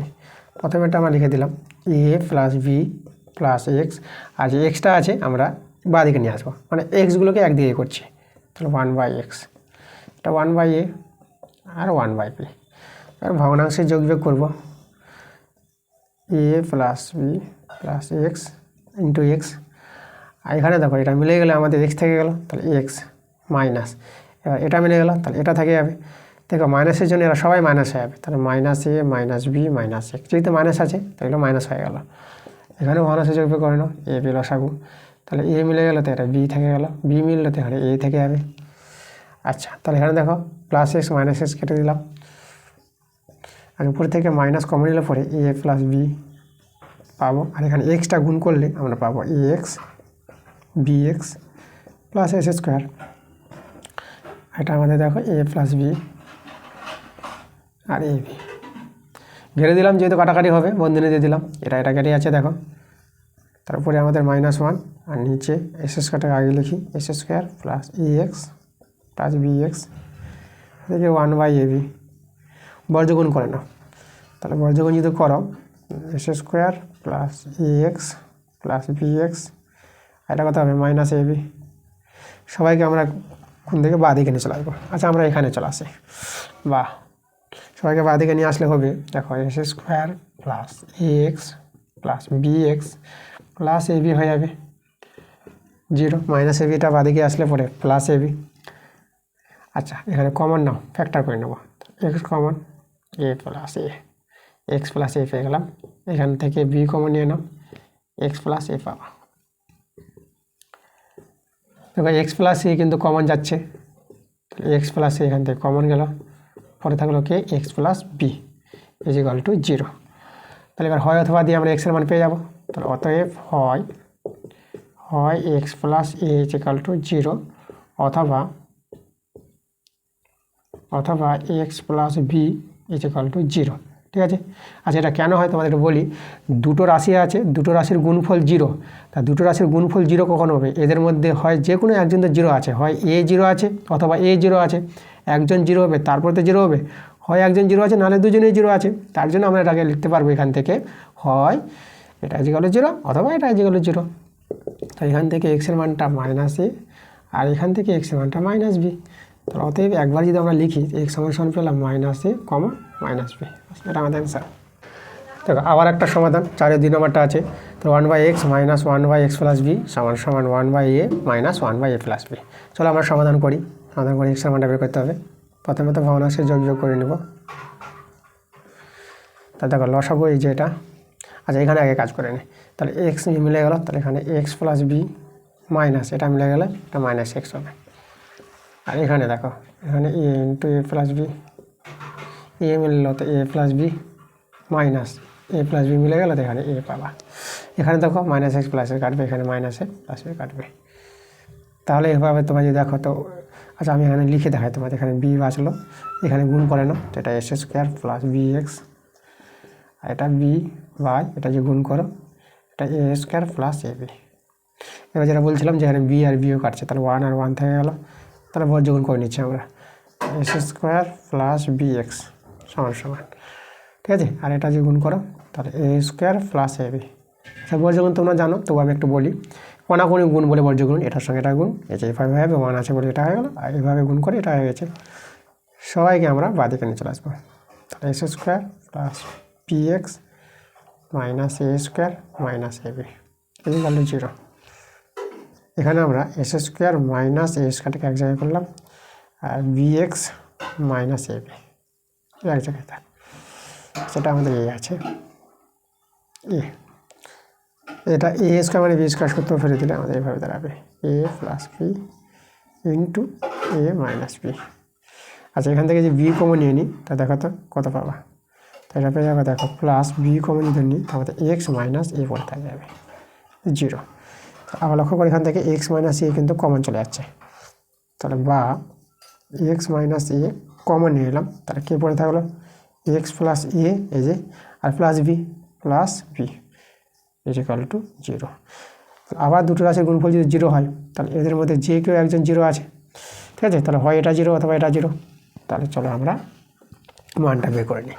তাহলে বলবো হয় x minus A equal to 0, ঠিক আছে।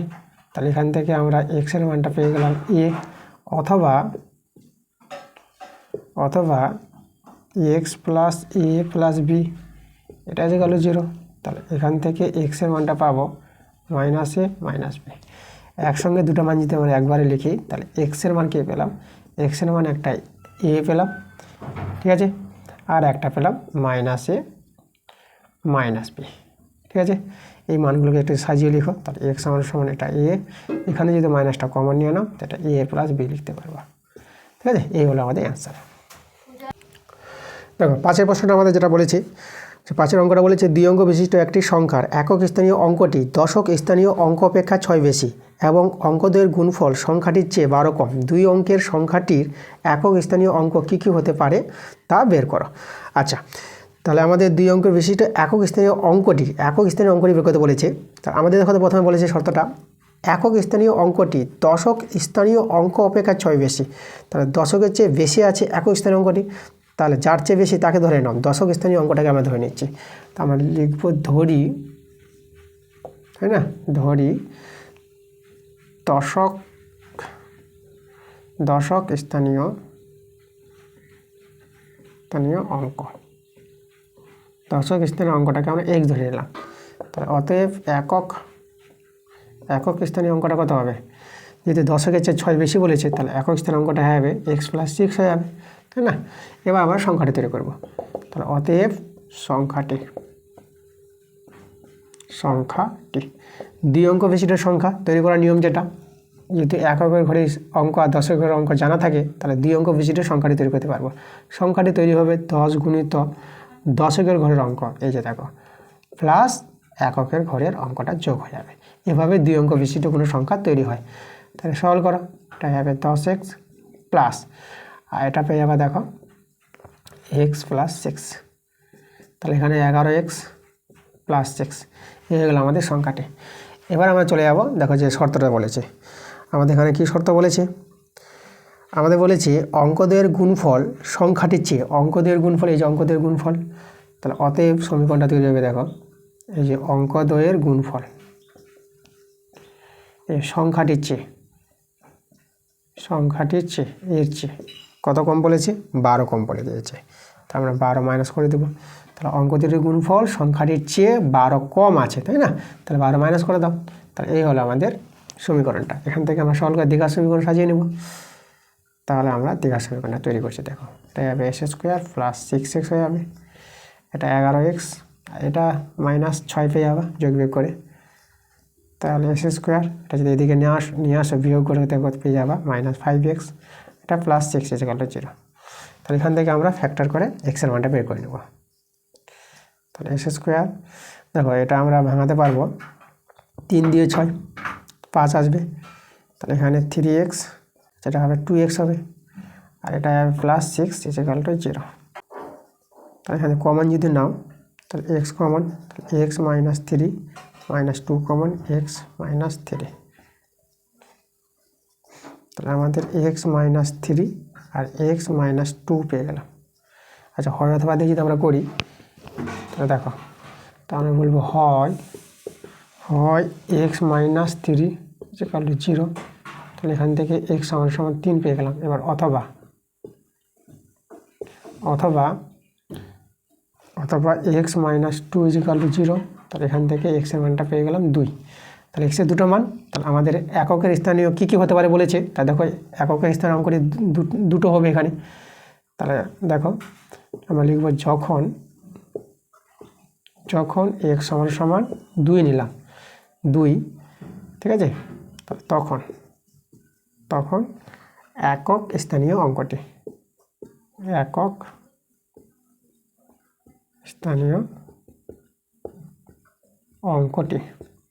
কত হবে দেখো। একক স্থানীয় অঙ্কটি আমরা কত ধরেছি, এক্স প্লাস 6। তাহলে এখানে হবে দেখো 2 প্লাস 6, তাই এটা কত পেয়ে যাবো, 8 পেয়ে যাবো। এবং যখন এক্স সমান 3 হবে, ঠিক আছে, তখন একক স্থানীয় অঙ্কটি কোথায় যাবে দেখো, অঙ্কটা হবে আমাদের এক্সের জায়গায় 3 বসবে প্লাস 6 হয়ে যাবে, তাহলে 6 3 9 হয়ে যাবে।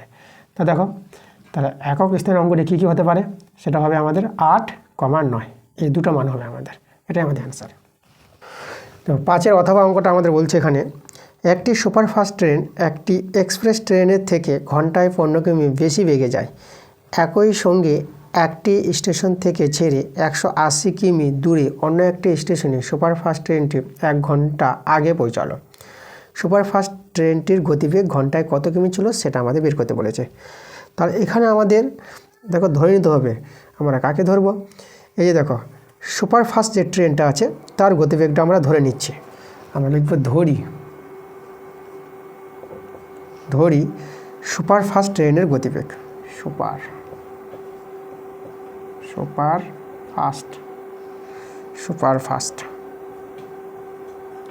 সুপারফাস্ট ট্রেনের গতিবেগ, এর গতিবেগটাকে আমি ধরে নিলাম এক্স কিমি পার ঘন্টা, ঠিক আছে, এটা আমরা ধরে নিলাম। সুপারফাস্ট ট্রেনের গতিবেগটা ধরে নিলাম। এখানে যেটা বলেছে দেখো, সুপারফাস্ট ট্রেনটি এক্সপ্রেস ট্রেনের থেকে ঘন্টায় 15 কিমি বেশি যায়। তাহলে এক্সপ্রেস ট্রেনটা এর চেয়ে কম যাচ্ছে, তাহলে দেখো তাহলে অতএব দিয়ে আমরা যদি বের করি এক্সপ্রেস ট্রেনের গতিবেগটা,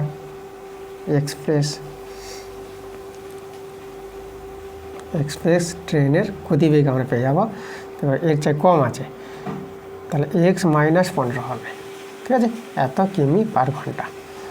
আচ্ছা, তাহলে এবার দেখো আমরা যেটা করব যে এক্স কিমি যেতে সময় লাগে কত, 1 ঘন্টা। তাহলে সুপারফাস্ট ট্রেনের ক্ষেত্রে আমরা যদি বলি, তাহলে সুপারফাস্ট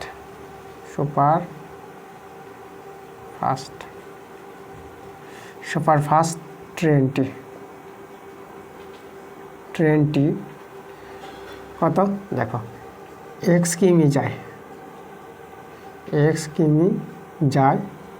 1 ঘন্টায়, তাহলে 1 কিমি যাবে কত, 1/x ঘন্টায়। আর দেখো দূরত্ব যে অতিক্রম করছিল 180 কিমি, তাহলে 180 কিমি যাবে 180/x, এত ঘন্টায় যাবে, তাই না। সুপারফাস্ট ট্রেনটি 180 কিমি যেতে এত সময় লাগে। এবার এক্সপ্রেস ট্রেনটি যাবে, তাহলে লিখব এক্সপ্রেস ট্রেনটি, ঠিক আছে। দেখো এটা আমাদের দেখো এত কিমি যেতে সময় লাগবে, তাহলে এখানে এক্স মাইনাস 15, এত কিমি যায়, এত কিমি কত যাবে, এত কিমি যায় 1 ঘন্টায়,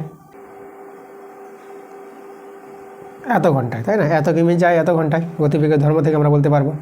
আচ্ছা, তাহলে এটা আমরা লিখব 1 কিমি যাবে কত ঘন্টায়, এক্স মাইনাস 15 ঘন্টায়। আর 180 কিমি দূরত্বে যাবে, তাই না, দুটি ট্রেন 180 কিমি দূরত্বে যায়, তাদের মধ্যে একটা পার্থক্য বলেছে। তাহলে উপরে 180 চলে যাবে, নিচে এক্স মাইনাস 15 ঘন্টায়, ওকে।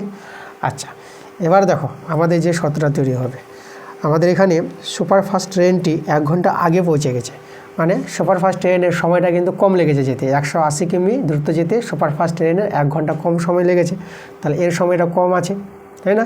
আর এর সময়টা কি আছে, এই সময়টা বেশি। তাহলে এখানে আমরা কি করব, শর্তটা যে তৈরি করি, তাহলে 17 তৈরি হবে। দেখো এটা কম এটা বেশি, তাহলে বেশিটা আগে লিখব। তাহলে 180 বাই এই সময়টা লেগেছে বেশি, কম লেগেছে এটা 180 এক্স। ঠিক আছে, এদের মধ্যে পার্থক্য কত? আমাদের এখানে 1 ঘন্টা বলেছে, তাহলে সময়টা এখানে 1 ঘন্টা হবে, এর সঙ্গে সমান হবে। এই হচ্ছে শর্তটা। ঠিক আছে, চলো এখান থেকে আমরা সমাধান করে কি করব, দ্বিঘাত সমীকরণ তৈরি করব।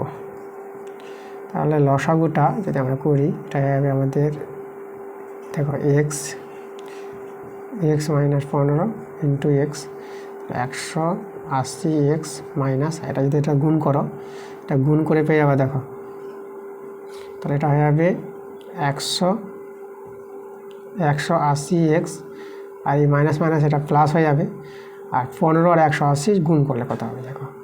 তাই এটা আমরা 2700 পেয়ে যাবে এটা গুণ করে। ঠিক আছে, দেখো গুণটা আমি এখানে তোমাদের দেখাই, যে 18 আর 15 যদি গুণ করো তাহলে কত হচ্ছে দেখো।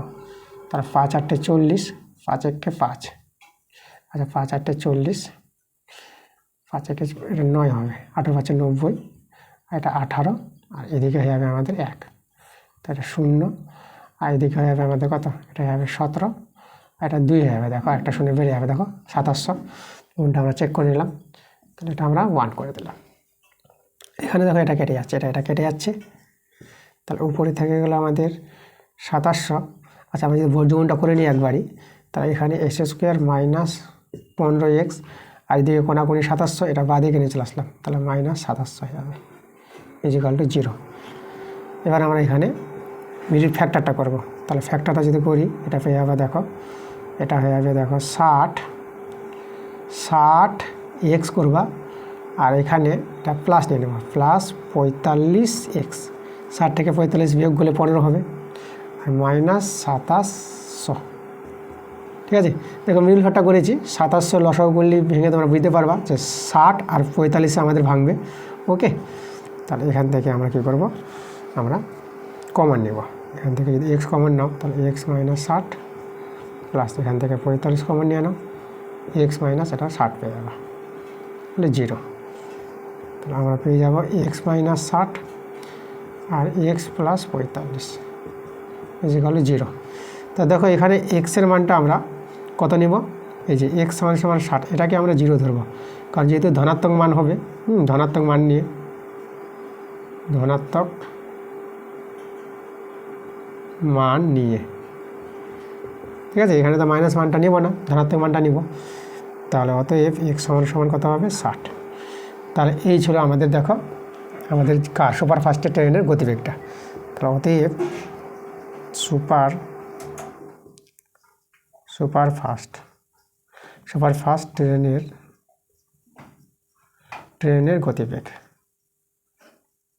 গতিবেগ কত পেয়ে গেলাম, 60 কিমি পার ঘন্টা। ঠিক আছে, এটাই আমাদের অ্যান্সার। সুপার ফাস্ট ট্রেনের গতিবেগটা বের করতে বলেছিল, আমরা পেয়ে গেছি। দেখো 6 অঙ্কটা আমাদের দেওয়া আছে, a/b = b/c যদি হয়, তাহলে প্রমাণ করতে বলেছে a² b² c² into 1/a³ plus 1/b³ plus 1/c³ = a³ plus b³ plus c³। এটা প্রমাণ করতে বলেছে, এটা দেওয়া আছে, এটা প্রমাণ করতে বলেছে। আচ্ছা তোমাদের এখানে বলে রাখি, প্রশ্নে আমাদের এখানে a² b² c² দেওয়া আছে, এখানে কিন্তু স্কোয়ার হবে না, কিউব হবে। এটা বইয়ের অঙ্ক আছে, বইতে তোমরা মিলিয়ে নেবা। ঠিক আছে, স্কোয়ারগুলো তোমরা বাদ দিয়ে এখানে কিউব করে নেবা। আচ্ছা, তা দেখো আমাদের এটা কে মেথডের অঙ্ক, কে ধরে অঙ্কটা হবে, তাহলে যে অনুপাতকে আমরা আগে বাই করে নেব। তাহলে এটাকে a/b = b/c করে নিলাম, = কে ধরে নেব, কে ধরি, কে মেথডের অঙ্ক, কে ধরে কাজ করব। তা দেখো তো এখান থেকে a/b = কে হলে a এর মানটা হবে আমাদের b কে, আর এখানে b/c = কে যদি হয়, তাহলে এখান থেকে b এর মানটা পেয়ে যাবা c কে। আচ্ছা, তা আবার লক্ষ্য করে এখানে b আছে, b এর মান c কে, তাহলে b এর জায়গায় c কে বসিয়ে দিতে পারবো, আর কে আছে, তাহলে a এর মানটা দেখো আমাদের হয়ে গেল c কে স্কোয়ার হয়ে গেল, তার b এর মান c কে। তো এই দুটো মান নিয়ে আমরা প্রমাণটা দেখাবো। তাহলে আমরা বাম পক্ষটা আগে কাজ করব, তো আমরা লিখব LHS, বাম পক্ষটা আমরা তুলে নেব a² b² c² into 1/a³ plus 1/b³ plus 1/c³। ঠিক আছে, আচ্ছা মানগুলো বসার আগে আমরা কি করব, আগে সরল করে নেবো, একটা গুণ টুন করে দেখো। তাই যদি সরল করি, তো a² b² c² আর নিচে a³ plus A square B square C square, নিচে হবে B cube plus A square B square C square, আর নিচে আছে সি কিউব। তাহলে এখানে একটু সরল করে কাটাকাটি, এ স্কোয়ার এ কিউব, তাহলে একটা এ থাকবে, বি স্কোয়ার বি কিউব, এখানে একটা বি থাকবে, সি স্কোয়ার সি কিউব, একটা সি থেকে যাবে। তো আমাদের দেখো থাকলো কি বি স্কোয়ার সি স্কোয়ার, আর নিচে এ থাকলো, আর এখানে এ স্কোয়ার সি স্কোয়ার, নিচে বি থেকে গেল, এখানে এ স্কোয়ার বি স্কোয়ার, আর নিচে সি থেকে গেল। এখন প্রত্যেকের মান বসিয়ে দেবো। তো মানগুলো বসাও। দেখো এখানে আমাদের যে মানগুলো আছে, এ এর মান আমাদের জানা আছে, বি এর মানও জানা আছে, তাহলে বি এর মানটা আগে বসাও। বি এর মান আছে সি কে, তাহলে সি কে তার হোল স্কোয়ার, ঠিক আছে। আচ্ছা বি এর মান সি কে বসালাম, আর সি এর মান তো জানা নাই, তাহলে এখানে সি স্কোয়ার বসে যাবে। এ এর মান জানা আছে সি কে স্কোয়ার প্লাস, এবার এর মান হচ্ছে সি কে স্কোয়ার তার হোল স্কোয়ার, আর সি স্কোয়ার তো বসে যাবে। বি এর মান হচ্ছে সি কে প্লাস এর মান সি কে স্কোয়ার তার হোল স্কোয়ার, আর বি এর মান আবার সি কে তার হোল স্কোয়ার, আর এখানে সি আমাদের বসে যাবে। আচ্ছা এদেরকে যদি সরল করি, আমি সরলটা এখানে দেখাই, এখানে চলে আসি আমরা। তাহলে সমান সমান দেখো এটাকে যদি আমরা ভেঙে নিই, এটা পাবো সি স্কোয়ার কে স্কোয়ার, সি স্কোয়ার কে স্কোয়ার, আবার সি স্কোয়ার ছিল, আর নিচে দেখো নিচে আছে সি কে স্কোয়ার প্লাস, আর এটাকে যে ভাঙো, এটাকে হবে সি স্কোয়ার, এটা কে টু দি পাওয়ার 4 পেয়ে যাবে, এটা স্কোয়ার স্কোয়ার আছে, আবার সি স্কোয়ার আছে, আর নিচে আছে সি কে প্লাস, আর এটা দেখো এটা হবে সি স্কোয়ার কে to the power 4 into C square কে স্কোয়ার, আর নিচে আমাদের সি আছে। চলো এবার কাটাকাটি করি। তাহলে এখানে কে স্কোয়ার কেটে যাবে, এই সি আর সি কাটলে এখানে একটা সি পাবা, এখানে কে আর কে 4, তাহলে এবার দেখো এখানে কিন্তু কে কিউব পেয়ে যাবা, 4টা ছিল একটা কাটলো কে কিউব, আর সি একটা সি কেটে দাও, একটা সি থেকে যাবে, এখানে একটা সি থেকে গেল। তো আমাদের থাকলো এখানে লক্ষ্য করে এটা আমাদের সি কিউব থেকে গেল প্লাস, এখানে দেখো আমাদের এটা সি কিউব পাচ্ছি আর কে কিউব আছে, তাহলে এটা আমরা কে কিউব বসাই দেবো প্লাস, আর এখানে আমরা সি কিউব পেয়ে যাচ্ছি আর কে 6 পেয়ে যাচ্ছে, দেখো কে টু দি পাওয়ার 6, ঠিক আছে। এখানে 2 আছে কে এর মাথায়, আর 4 আছে, তা কে টু দি পাওয়ার 6 হবে।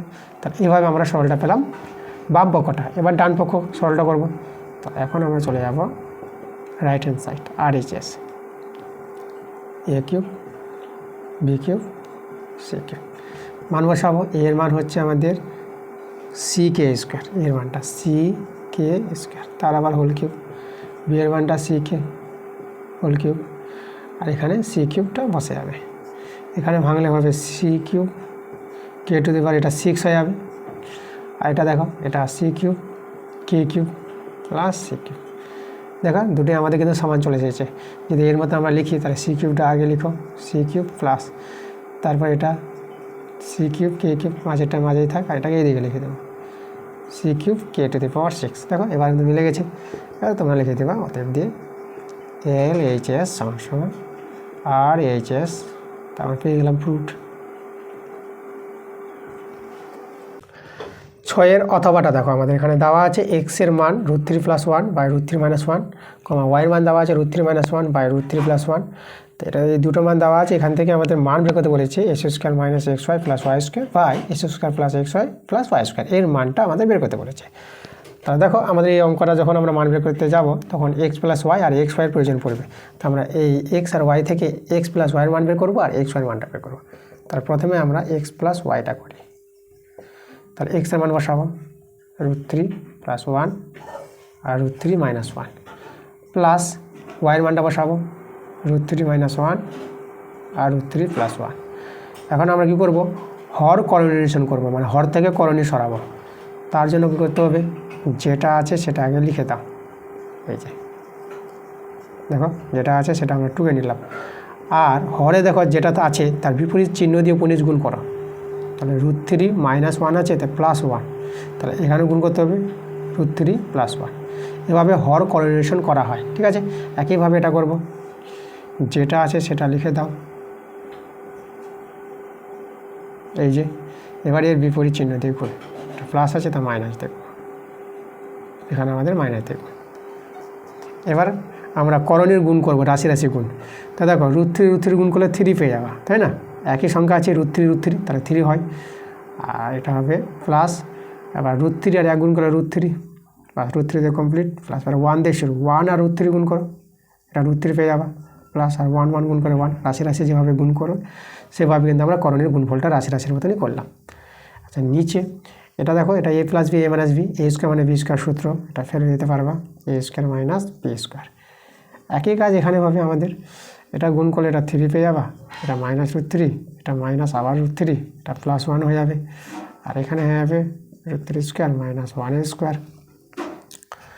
উপর দিকে আমরা দেখতে পাচ্ছি 4, 3 আর 1 যোগ করে 4, প্লাস এটা √3 যোগ করলে 2√3, একদম এক্সের মতন ভাববা, একটা এক্স দুটা এক্স, একটা √3 কটা √3 দুটো √3, এভাবে করণীয় যোগ হয়। আর নিচে দেখো √3 স্কোয়ার, এটা 3 হবে, এটা 1 হবে, প্লাস একইভাবে এটা 4 মাইনাস 2√3 পেয়ে যাব, আর এখানে 3 মাইনাস 1। আচ্ছা, উপরে দেখো এখানে আমরা নিচে দিকে আমরা 2 পাচ্ছি, তার উপর থেকে 2 কমন নিতে পারবো, তাহলে 2 যদি কমন নিয়ে নিই তাহলে 2 প্লাস √3 প্লাস এখানে দেখো 2 আছে, তো উপর থেকে আমরা যদি 2 কমন নিব তাহলে 2 মাইনাস, ঠিক আছে, এটা আমাদের √3 হবে জায়গায়, তো এটা আমরা কী বসাবো, এটা √3 বসে দেবো। আচ্ছা, তাহলে দেখো 2গুলো তো কেটে যাচ্ছে, তার থেকে গেল 2 প্লাস √3 প্লাস, এটা থেকে গেল 2 মাইনাস √3, মাইনাস √3 মাইনাস প্লাস √3 কেটে গেল, তার 2 আর 2 যোগ করে কত হবে 4। তাহলে এক্স প্লাস ওয়াই, এটা দেখো এক্স প্লাস ওয়াইয়ের মানটা আমরা 4 পেয়ে গেলাম। এখন এক্স ওয়াইয়ের মানটা প্রয়োজন পড়বে, তাহলে এক্স ওয়াইয়ের মানটা আমরা বের করব। তাহলে চলো, তারপর কোথায় মানটা বের করব, মানটা আমরা এখানেই বের করি। অতএব এক্স ওয়াইয়ের জন্য আমাদের দেখো এক্সের মানটা লিখতে হবে √3 প্লাস 1 আর √3 minus 1 into √3 minus 1 by √3 plus 1।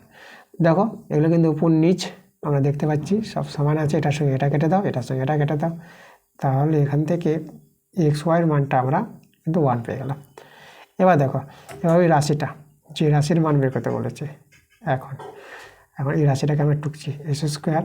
দেখো আগে আমরা প্লাস ওয়াই স্কোয়ারটা করে নিলাম মাইনাস এক্স ওয়াই, আর এখানে এস স্কোয়ার, এখানেও আমরা আগে ওয়াই স্কোয়ারটা করলাম, এটা সাজিয়ে নিলাম প্লাস এক্স ওয়াই। চলো এখানে আমরা একটু সলভ করি। দেখো S square plus Y square, A square plus B square সূত্র, এ প্লাস বি তার হোল স্কোয়ার মাইনাস 2ab, সূত্র আছে, আর মাইনাস এক্স ওয়াই ছিল বসিয়ে দিলাম। একই সূত্র এখানে এ প্লাস বি তার whole square minus 2ab plus x y বসিয়ে দিলাম। একটা যোগ করে নেব, এক্স প্লাস ওয়াই তার হোল স্কোয়ার থাক minus 2xy minus x y, তাহলে এখানে হবে minus 3xy x plus y তার হোল স্কোয়ার। এখানে দেখো minus 2xy plus x Y, এখানে বিয়োগ হবে, তাহলে মাইনাস xy পাবা, দুটো থেকে একটা চলে গেলো একটা, আর যেহেতু 2 বড় তাহলে মাইনাস থাকবে এখানে। আচ্ছা, এবার এখানে মান বসিয়ে দাও, এক্স প্লাস ওয়াইয়ের মান আমরা 4 বের করে রেখেছি, তাহলে এটা 4 স্কোয়ার মাইনাস 3 ইন্টু এটা তো 1, আবার 4 স্কোয়ার মাইনাস 1।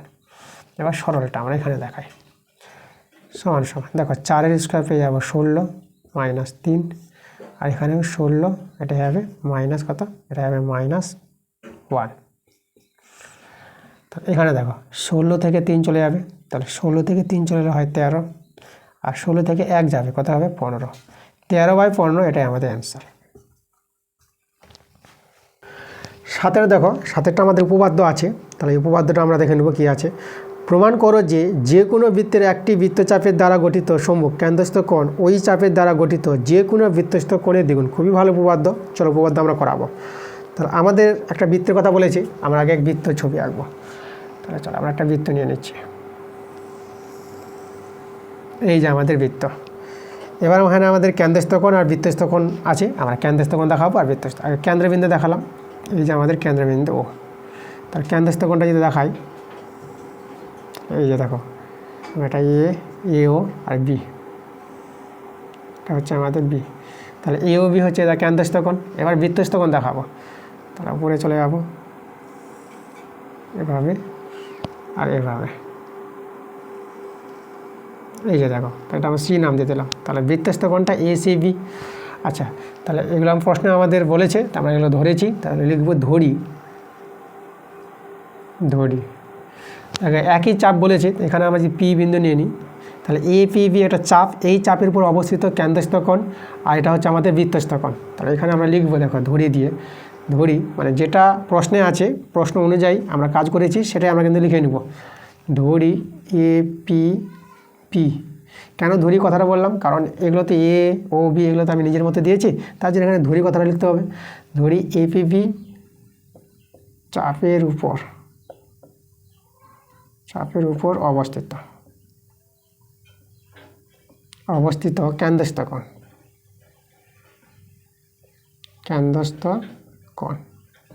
দেখো তাহলে এপিবি চাপের উপর অবস্থিত কেন্দ্রস্থ কোণটা কি আছে, এওবি আছে, তাহলে কেন্দ্রস্থ কোণ এওবি এবং বৃত্তস্থ কোণ।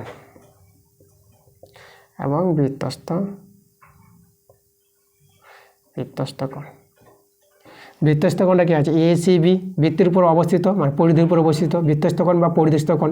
তোমাদের পরিদৃষ্ট কোণ এটাও কথা তোমাদের প্রশ্নে বলা থাকতে পারে, ঠিক আছে। তাহলে বৃত্তস্থ কোণটা আমাদের আছে এসিবি। এই ছিল আমাদের প্রশ্ন অনুযায়ী কথাগুলো। আমাদের যেটা বলেছে যে কেন্দ্রস্থ কোণটা বৃত্তস্থ কোণের দ্বিগুণ হবে, তার প্রমাণ কী করতে হবে, তাহলে প্রমাণ করতে হবে যে প্রমাণ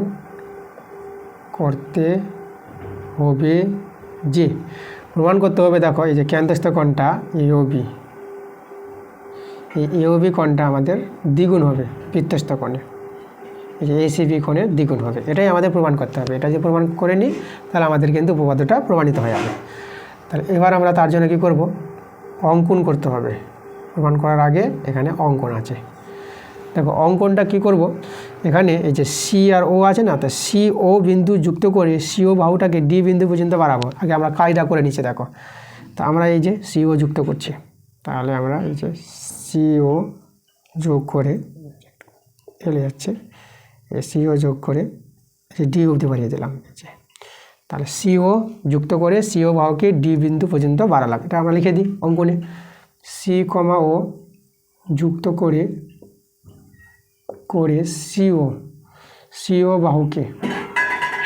সিও বাহুকে ডি বিন্দু পর্যন্ত বাড়ালাম। দেখো যেটা কাজ করেছি এখানে ছবিতে, ঠিক আছে, সেই কথাটাই কিন্তু এখানে লিখে দিলাম। বাস, সিও যুক্ত করে সিও, এটা আমাদের সিও আছে, সিও বাহুকে ডি বিন্দু পর্যন্ত বাড়ালাম, এটাই আমাদের অঙ্কন ছিল। এবার প্রমাণে চলে যাবো আমরা। তো এবার লিখবো আমরা প্রমাণ, ঠিক আছে। আচ্ছা, আগেও আমরা করেছি, প্রথম স্কুলটা যা আছে এই পদ্ধতিটা করেছি। তো সেখানে যে বললাম কথাটা যে আমি মাইকের কানেকশানটা ঠিক করে না করার জন্য মাইকের কানেকশানটা পাইনি বলে আমার কথার আওয়াজটা গেছে, আওয়াজটা ভালো হয়নি। আর মাইকের কানেকশানটা যদি না হয় ঠিকঠাক তাহলে ব্যাকগ্রাউন্ড আওয়াজগুলো কিন্তু বেশি হয়, তার জন্য একটা আওয়াজ হয়েছে, ব্যাকগ্রাউন্ডের সাউন্ড তোমরা পাচ্ছ। তো এই জন্য আমরা ভালো করে আবার করাচ্ছি। আমার অঙ্ক দেখবা যে আমি ছাড়ি না, রিপিট আসা অঙ্কগুলো করাবো, কারণ রিপিট আসা অঙ্কগুলো তোমাদের ভালো করে বুঝতে হবে, কারণ যত অঙ্ক তোমরা বুঝবা ততই তোমাদের মাধ্যমিক পরীক্ষায় সুবিধা হবে। তো চলো এবার প্রমাণটা করে দেখাবো। প্রমাণটা আমরা দেখতে পাচ্ছি যখন আমরা এটা যুক্ত করেছি, তাহলে এই যে এ ও সি আমরা একটা ত্রিভুজ পেয়েছি, তা আমরা লিখব ত্রিভুজ এ ও সি। তাহলে দেখো তো এই ত্রিভুজের আমরা দুটো বাহু সমান বলতে পারবো, এই যে ও এ বাহুটা আর ও সি বাহুটা সমান হবে, একই বৃত্তের ব্যাসার্ধ।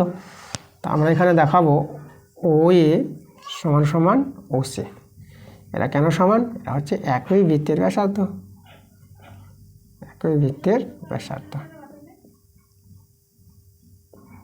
তাই না। তাহলে এই দুটো বাহু সমান হলে, ত্রিভুজের দুটো বাহু সমান হলে তাদের যে বিপরীত যে কোণগুলো আছে বাহু দুটির, তাহলে এই বিপরীত কোণ দুটির সমান হয়। ক্লাস 8 উপপাদ্য ছিল এটা। তাহলে আমরা এখানে কোণ ওএসি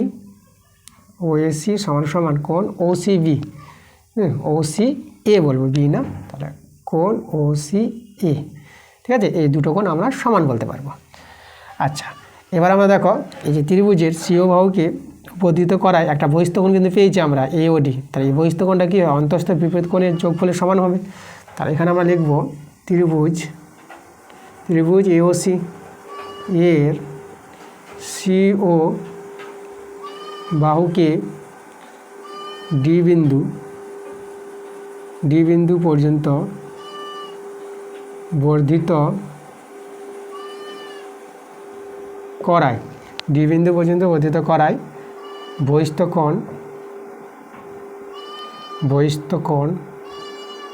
বহিস্থকোণটা কে আছে এখানে দেখো তো, এই যে এওডি, বহিস্থকোণ এওডি উৎপন্ন হয়, বহিস্থকোণ এওডি পাওয়া যায়। এবার দেখো আমরা কি জানি, এই যে বহিস্থকোণ এওডি, এই বহিস্থকোণটা হবে এ কোণ আর এ কোণের যোগফলের সমান, মানে এই যে দুটি কোণ আছে এখানে, তাহলে কোণ ওএসসি প্লাস কোণ ওসিএ এদের যোগফলের সমান হবে বহিস্থকোণটা। এবার দেখো এখানে বা কোণ এওডি সমান, এখন দেখো এই দুটো কোণ তো সমান, তাহলে এর জায়গায় আমরা এটা বসাতে পারবো, এই যে এর জায়গায় এটা বসিয়ে দেবো, তাহলে ওএসি এর জায়গায় আমরা বসাচ্ছি ওসিএ, আমাদের এই কোণগুলো দরকার পড়বে, তার জন্য আমরা এটাকে সরিয়ে এটা কোণ বসিয়ে দিলাম, প্লাস আবার ছিল ওসিএ। তাহলে দেখো এখানে বা কোণ এওডি এটা সমান পেয়ে যাবো, এই দুটো কোণ একই কোণ হয়ে গেছে, তাই এটা যোগ করে 2 পেয়ে যাবো, 2 কোণ ওসিএ, একে আমরা 1 নং নাম দিয়ে দিলাম। দেখো একইভাবে এই ত্রিভুজ থেকে আমরা এই যে বহিস্থকোণটা আছে, তাহলে এই কোণটাও এই কোণে ডবল হবে, এই কোণ যেভাবে এই কোণটা এই কোণে ডবল পেলাম, তাহলে এই কোণটা এই কোণে ডবল পাবো এই ত্রিভুজ থেকে। তাহলে আমরা বলবো একইভাবে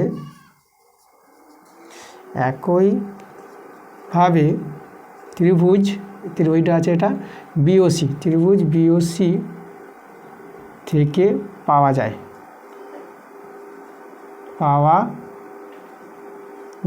কি পাওয়া যাবে, কোণ এই যে দেখো বহিস্থকোণটা বিওডি, কোণ বিওডি সমান হয়ে যাবে, তাহলে এই কোণে ডবল হয়ে যাবে, তাহলে 2 কোণ, এবার এই কোণের নামটা দেখো ওসিবি আমরা বলতে পারবো, তাহলে ওসিবি, ঠিক আছে, এটা ডবল হয়ে যাবে, তাহলে একে আমরা 2 নং নাম দিয়ে দেবো। এখন 1 আর 2 যোগ করবো, আমাদের কিন্তু কাজ কমপ্লিট হয়ে যাবে।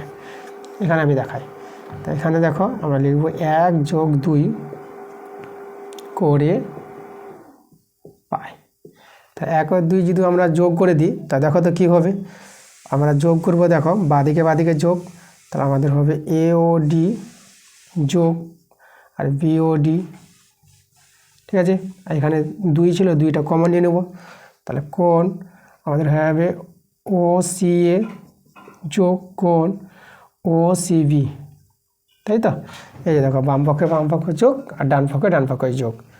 এবার যোগটা করি, দেখো এটা কোণ, মানে এই দুটো কোণ আছে, এই দুটো কোণ যোগ করে আমরা কী পাবো, এ ও বি পেয়ে যাবো, বড় কোণটা, তাই এই দুটো কোণ যোগ করে তোমরা পেয়ে যাবা এ ও বি পেয়ে যাবা, ঠিক আছে। এবার 2, এবার এই দুটো কোণ যোগ করবো, তাহলে এই দুটো কোণ যদি আমরা যোগ করি, তাহলে এই দুটো কোণ যোগ করে আমরা পেয়ে যাবো কোনটা, দেখো এই কোণটা এটা আর এই কোণ হচ্ছে এটা, তাহলে এই দুটো কোণ যোগ করে আমরা এসিবি পাবো, তাহলে এখানে কোণ এসিবি, দেখো একদম প্রমাণটা চলে এসেছে। এটাই প্রমাণ করতে বলেছিল যে ক্যান্তেস্থ কোণটা বৃত্তেস্থ কোণের দ্বিগুণ, আমরা প্রমাণ পেয়ে গেছি, এখানে আমরা লিখে দেবো প্রুভড, বাস, আর কোনো কিছু করার দরকার নাই। পুরো উপপাদ্যটা একদম ভালোভাবে শর্টকাট নিয়মে ছোট করে একদম সুন্দর করে দিয়েছি, এভাবে করবা, তোমরা 5-এ 5 নাম্বার পেয়ে যাবা মাধ্যমিক পরীক্ষায়। 7-এর অথবাটা দেখো আমাদের এখানে বলছে, এই যে উপপাদ্য আছে এখানেও, তো আমাদের প্রমাণ করতে বলেছে, প্রমাণ করো যে বৃত্তস্থ চতুর্ভুজে বিপরীত কোণগুলি সম্পূরক। তো আমরা দেখাবো এটা প্রমাণ করে, এই উপপাদ্যটা বৃত্তস্থ চতুর্ভুজে বিপরীত কোণগুলি সম্পূরক হবে। দেখো আমরা প্রথমে একটা বৃত্ত এঁকে নেব, দেখো আমরা একটা বৃত্ত আঁকছি, এই যে আমাদের একটা বৃত্ত, এবার এখানে আমরা কেন্দ্রবিন্দু নিয়ে এলাম, কেন্দ্রবিন্দু ও। এবার আমরা দেখো একটা বৃত্তস্থ চতুর্ভুজ তৈরি করব, চতুর্ভুজটা আমরা এইভাবে তৈরি করছি, এই যে আমাদের চতুর্ভুজ, এখান থেকে নেব, এই জায়গা নিলাম, এই জায়গা নিলাম, ঠিক আছে, আর এদিকে এইভাবে করে আর এইভাবে করে যোগ করে দিলাম, এই যে দেখো। তো আমরা নাম দিয়ে দিই, এখানে এ বি সি, এখানে ডি নাম দিয়ে দিলাম, ঠিক আছে। তাহলে এ বি সি ডি আমরা বৃত্তস্থ চতুর্ভুজ তৈরি করলাম।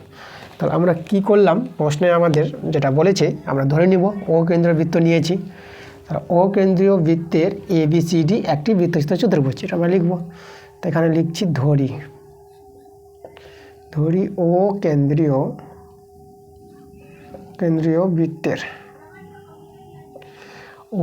বৃত্তের এ বি সি ডি একটি বৃত্তস্থ চতুর্ভুজ।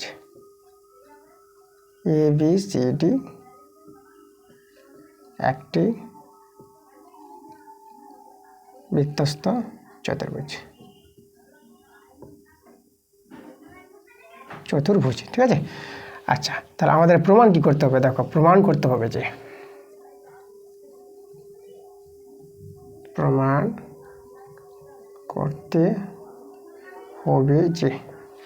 প্রমাণটা আমাদের করতে হবে যে বৃত্তস্থ চতুর্ভুজের বিপরীত যে কোণগুলি আছে পরস্পর সম্পর্ক, মানে ADC। আমরা যদি দেখাই প্রমাণটা ADC মানে এই যে ADC এই কোণটা প্লাস এবার ABC এই কোণটা ABC, এদের যোগফল 180 ডিগ্রি, ঠিক আছে। বিপরীত কোণগুলি পরস্পর সম্পূরক বলতে এদের যোগফলটা হবে, বিপরীত কোণ দুটির যোগফল হবে 180 ডিগ্রি, এটা আমাদের দেখাতে হবে। আরেকটা, এবার এই কোণ, এই যে এ কোণটা আর সি কোণটা, এবং এবার এই কোণের নামটা আমরা BAD বলবো, BAD প্লাস, আর এটা বলবো BCD, এদের যোগফলটা দেখাতে হবে কত আমাদের 180 ডিগ্রি, ঠিক আছে। তো চলো আমরা প্রমাণটা করে দেখাবো। আচ্ছা, প্রমাণ করার জন্য আমাদের অঙ্কন প্রয়োজন পড়বে, তা আমরা আগে অঙ্কন করব। তারপর লিখবো অঙ্কন। দেখো, অঙ্কনটা আমরা এখানে করি। অঙ্কনটা আমরা কী করবো, এই যে OA আর OC যুক্ত করব। তা আমরা এখানে OA, এই যে OC আমরা যুক্ত করে দিলাম। তাহলে এখানে লক্ষ্য করো, আমরা যদি বলি যে ADC চাপের উপর অবস্থিত কেন্দ্রস্থ কোণটা আমরা এই যে প্রবৃদ্ধ AOC বলতে পারবো। এই যে কোণটা, এটা প্রবৃদ্ধ হচ্ছে AOC, আমরা ADC চাপের উপর অবস্থিত নেব। আচ্ছা, অঙ্কনটা কী করেছে সেটা আমরা লিখে নিই। অঙ্কনটা করেছি OA আর OC আমরা যুক্ত করেছি, তো এখানে লিখব OA এবং O,C, O,A এবং O,C যুক্ত করলাম,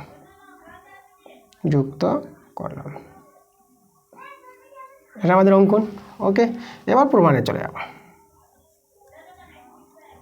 প্রমাণ, তো যেটা বললাম যে আমরা এখানে ADC চাপটা নিব আর প্রবৃদ্ধ কেন্দ্রস্থ কোণ আর বৃত্তস্থ কোণ দেখাবো। তো দেখো, চাপ নিচ্ছি আমরা ADC, এই দেখো ADC এই যে চাপটা আছে এই চাপের উপর প্রবৃদ্ধ কেন্দ্রস্থ কোণটা আছে AOC, তাহলে ADC চাপের উপর অবস্থিত, ADC চাপের উপর অবস্থিত প্রবৃদ্ধ কেন্দ্রস্থ কোণ, প্রবৃদ্ধ কেন্দ্রস্থ কোণ। দেখো, প্রবৃদ্ধ কেন্দ্রস্থ কোণটা আমরা AOC মানে এই দিকের কোণটা বলতে পারবো। তাহলে আমরা বলবো AOC এবং বৃত্তস্থ কোণ। বৃত্তস্থ কোণটা আমাদের এখানে কত আছে দেখো, ADC চাপের উপর অবস্থিত বৃত্তস্থ কোণটা আছে ABC, তাহলে এখানে লিখবো ABC। আচ্ছা, আমরা এটা কি জানি, আগে এটা প্রমাণ করলাম যে কেন্দ্রস্থ কোণটা বৃত্তস্থ কোণের দ্বিগুণ হয়।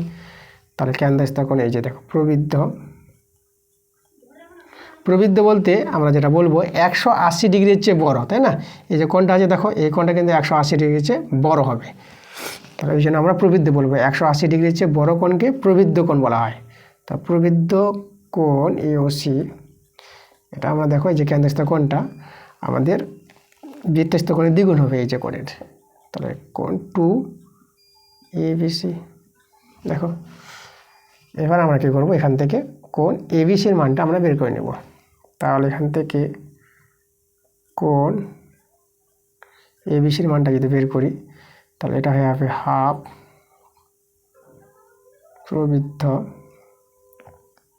প্রবৃদ্ধ কোণ AOC, ঠিক আছে। আচ্ছা, এটাকে আমরা 1 নং নাম দিয়ে রেখে দিলাম। এবার আমরা কি করব, এবার আমরা ABC চাপটা নিব। এই চাপের উপর অবস্থিত কেন্দ্রস্থ কোণটা AOC, এই কোণটা, তাই না, এই যে এদিকে কেন্দ্রস্থ কোণটা, আর বৃত্তস্থ কোণ ADC। চলো আমরা চাপ ABC ধরব।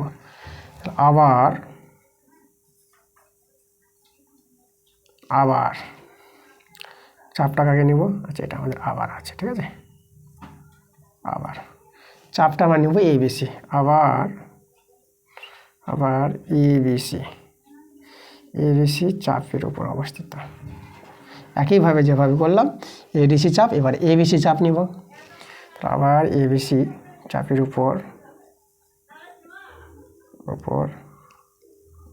অবস্থিত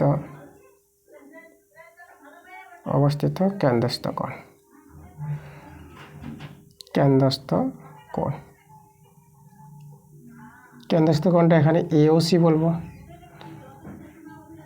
এবং বৃত্তস্থ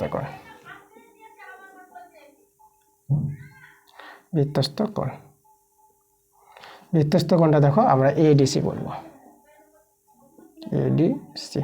ঠিক আছে, তাহলে এখানে আমরা বলতে পারবো যে কেন্দ্রস্থ কোণটা, এই যে কেন্দ্রস্থ কোণটা বৃত্তস্থ কোণের দ্বিগুণ হবে, কোণ এডিসির দ্বিগুণ হবে।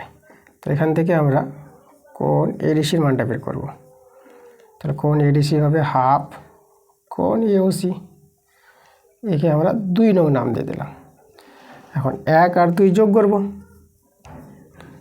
1 যোগ 2 করে পাই। দেখো 1 আর 2 যোগ করো, আমরা এদিকে পেয়ে যাবো। দেখো 1-এর এই যে আছে কোণ এবিসি প্লাস, আর 2-এর আছে দেখো কোণ এডিসি, আর এদিকে ডান দিকে যোগ করলে তো এদিকে হাফ আছে, হাফ কমন নিয়ে নিলাম। তাহলে এখানে আমাদের হবে দেখো প্রবৃদ্ধ এওসি প্লাস আবার কোণ এওসি, এই যে এটা। এবার এখানে দেখো এর মানটা আমরা কত বলবো, হাফ ইন্টু, দেখো তো এই যে এদিককার কোণটা মিলে কিন্তু আমাদের কত হবে, এটা হচ্ছে 360 ডিগ্রি, তাই না, পুরো বৃত্ত। তাহলে এটা হবে আমাদের, এদের যোগফলটা পেয়ে যাবো 360 ডিগ্রি, কাটাকাটি করো, এটা পেয়ে যাবো 180 ডিগ্রি। দেখো তো আমাদের যেটা আমাদের দরকার ছিল সেটা চলে এসেছে। তাহলে অতএব কোণ এবিসি প্লাস কোণ এডিসি এদের যোগফল কত পেয়ে গেলাম, দেখো 180 ডিগ্রি। এই যে কোণ এডিসি আর এবিসি, এই যে দেখো এবিসি আর এডিসি যোগফলটা 180 ডিগ্রি দেখালাম। তার প্রমাণিত আমাদের এটা একটা পেলাম প্রমাণিত, আর একটা প্রমাণ করতে হবে।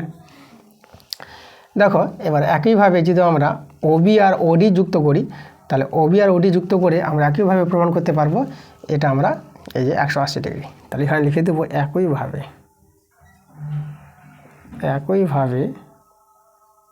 ও কমা বি এবং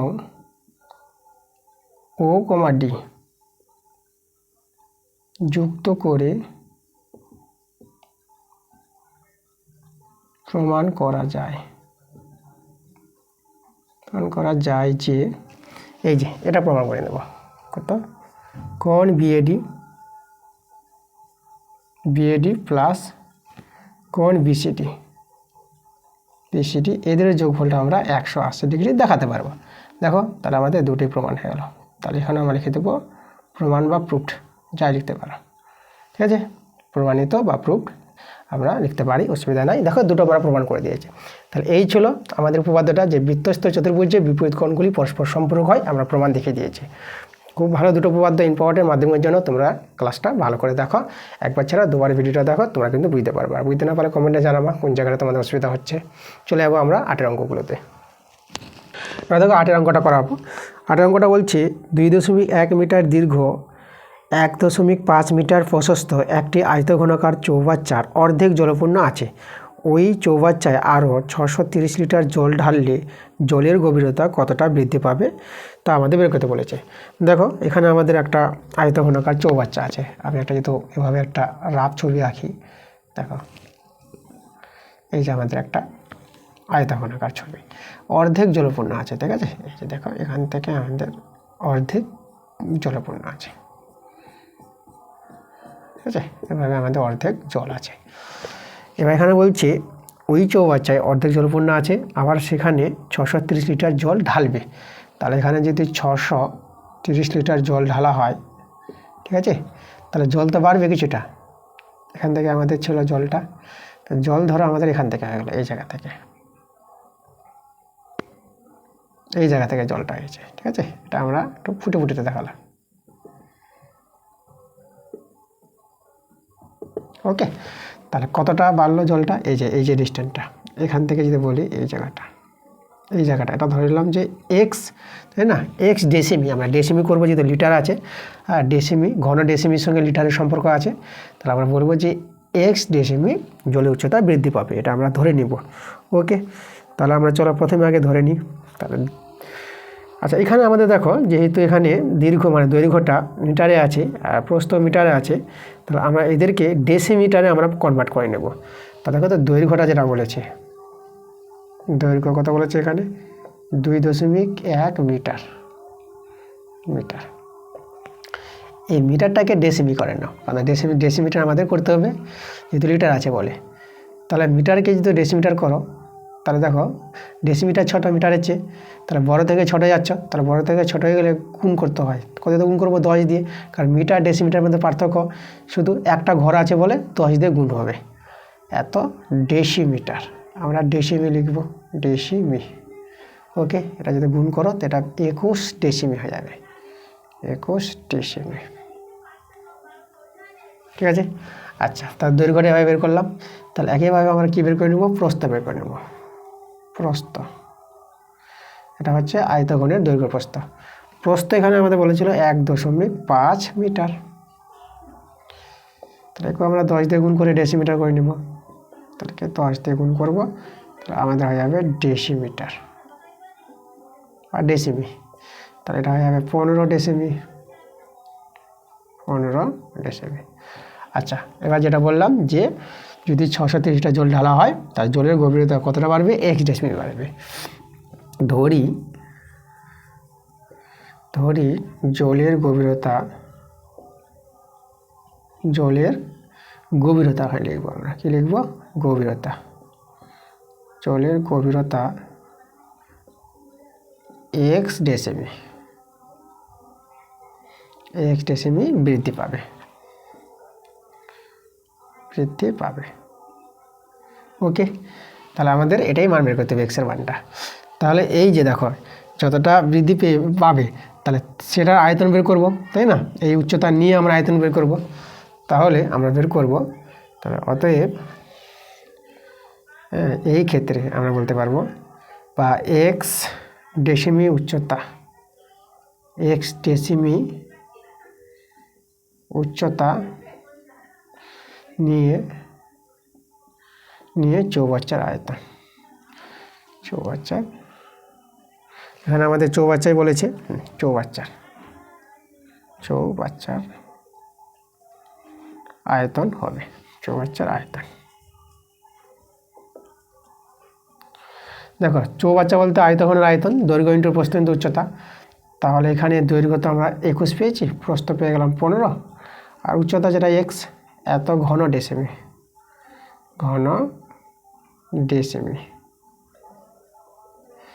এবার তোমাদের জানতে হবে এই যে ঘন যেটা ডেসিমি আছে এটাকে আমরা লিটার লিখতে পারবো, এটাকে আমরা বলে দেবো লিটার,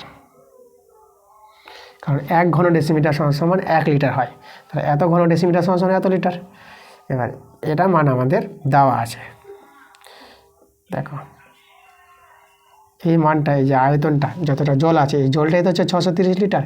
এই জলটা ঢালার পরে এতটা জল আমাদের বৃদ্ধি পেয়েছিল, তাহলে এটা আমাদের হয়ে যাবে কার সঙ্গে সমান? 630 লিটার সঙ্গে সমান হয়ে যাবে। এখান থেকে এক্সের মানটা আমরা পেয়ে যাবো সরল করে। দেখো আমরা যদি কাটাকাটি করি, আমরা ধরো 7 দিয়ে কাটাকাটি করছি। আচ্ছা, আমরা 21 দিয়ে কাটাকাটি করে একবারে, 21 3 63, 21 3 63 30, আর 15 2 30। তাহলে এক্সের মান পেয়ে গেলাম 2। তাহলে দেখো তো অতএব আমাদের যেটা বের করতে বলেছিল, তো জলের গভীরতা কতটা বৃদ্ধি পাবে? তার অতএব জলের গভীরতা 2 ডেসিমি বৃদ্ধি পাবে, তাই না? এটাই আমাদের অ্যান্সার। 8 অথবা। তো দেখো আজকের ক্লাসের আমরা শেষ প্রশ্নে চলে এসেছি। তা চলো আমরা দেখে নেব শেষের প্রশ্নটা কী আছে। তো 8 যে অথবাটা আছে এখানে বলেছে সমান ঘনত্বের একটি লম্ব বৃত্তাকার কাঠের গুঁড়ির বক্রতলের ক্ষেত্রফল, কাঠের গুঁড়ি আছে তাহলে এখানে কিন্তু চং আকৃতি আছে, তা আমাদের চঙের সূত্রগুলো কাজে লাগবে। তো কাঠের গুঁড়ি বক্রতলের ক্ষেত্রফল 440 বর্গ সেমি বলে দিয়েছে। 1 ঘন ডেসিমি কাঠের ওজন 1.5 কিগ্রা এবং গুঁড়িটির ওজন 9.24 কুইন্টাল হলে গুঁড়িটির ব্যাসের দৈর্ঘ্য ও উচ্চতা হিসাব করে লিখি। আচ্ছা, যাই হোক, গুঁড়িটির ব্যাস এবং উচ্চতা বের করতে বলেছে। গুঁড়ি, কাঠের একটা গুঁড়ি আছে। কাঠের গুঁড়ি বলতে কোনো ধরো একটা গাছকে, লম্বা গাছ, সীসা গাছ বা নিম গাছ বলতে পারো, তো লম্বা গাছকে যদি তোমরা টুকরো টুকরো করে কাটো টন করে, তো ওই যে গড়াগুলো, তার যে একটা গুঁড়ি বেরোবে, সেই গুঁড়ির কথা বলা হয়েছে। সেটা তো আমাদের চোঙ আকৃতি হবে। তো আমরা সেই গুঁড়িটির আমরা কি ধরে নেব? ব্যাসার্ধ আর উচ্চতা ধরে নেব। তাহলে ধরি, প্রথমে আমরা লিখব ধরি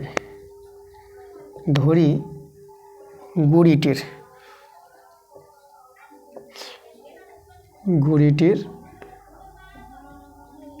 ব্যাসার্ধ আমরা ধরে নেব।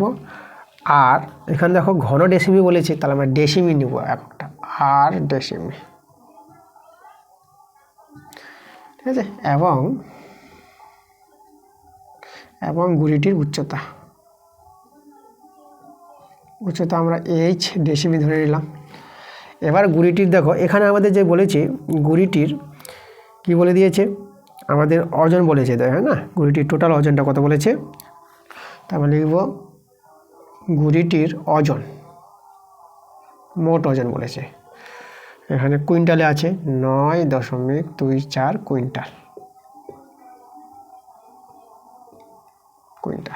দেখো, কুইন্টালকে আমরা কিগ্রা করব, কিগ্রার সঙ্গে সম্পর্ক বলেছে ঘন ডেসিমি। তাহলে এখানে যেহেতু কুইন্টালকে কিগ্রা করো, তাহলে 100 গুণ করতে হবে। 100 আমরা গুণ করে দিলাম, তাহলে এত কিগ্রা হয়ে গেল এখন, তাই না? কুইন্টাল আর কিগ্রার মধ্যে 100 পার্থক্য আছে, কারণ তোমাদের জানতে হবে যে 100 কিগ্রা সমান 1 কুইন্টাল। তার জন্য কুইন্টাল থেকে কিগ্রায় গেলে, মানে বড় থেকে ছোটে আসো, তাহলে 100 দিয়ে গুণ করতে হবে। তাহলে যে গুণ করে নাও, এটা পেয়ে আবার 924। দেখো, দুটোর পর দশমিক ছিল, দুটো শূন্য আছে, শূন্য ভ্যানিস, দশমিকও ভ্যানিস হয়ে যাবে, এত কিগ্রা। তাহলে আমরা ওজন পেয়ে গেলাম, তাই না? আচ্ছা, তাহলে এবার দেখো, আমাদের যেটা আমরা এই ওজনটাকে আমরা কি করব, ঘন ডেসিমিতে ট্রান্সফার করব। তাহলে কীভাবে ট্রান্সফার করব? দেখো, এখানে আমাদের যেটা আছে যে 1 ঘন ডেসিমি কাঠের ওজন বলে দিয়েছি, 1 ঘন ডেসিমি এত কিগ্রা। তাহলে কথাটা আমরা ঘুরিয়ে যদি বলি, আমরা বলবো 1.5 কিগ্রা, এত কিগ্রা, ঠিক আছে? এত কিগ্রা কাঠের ওজন,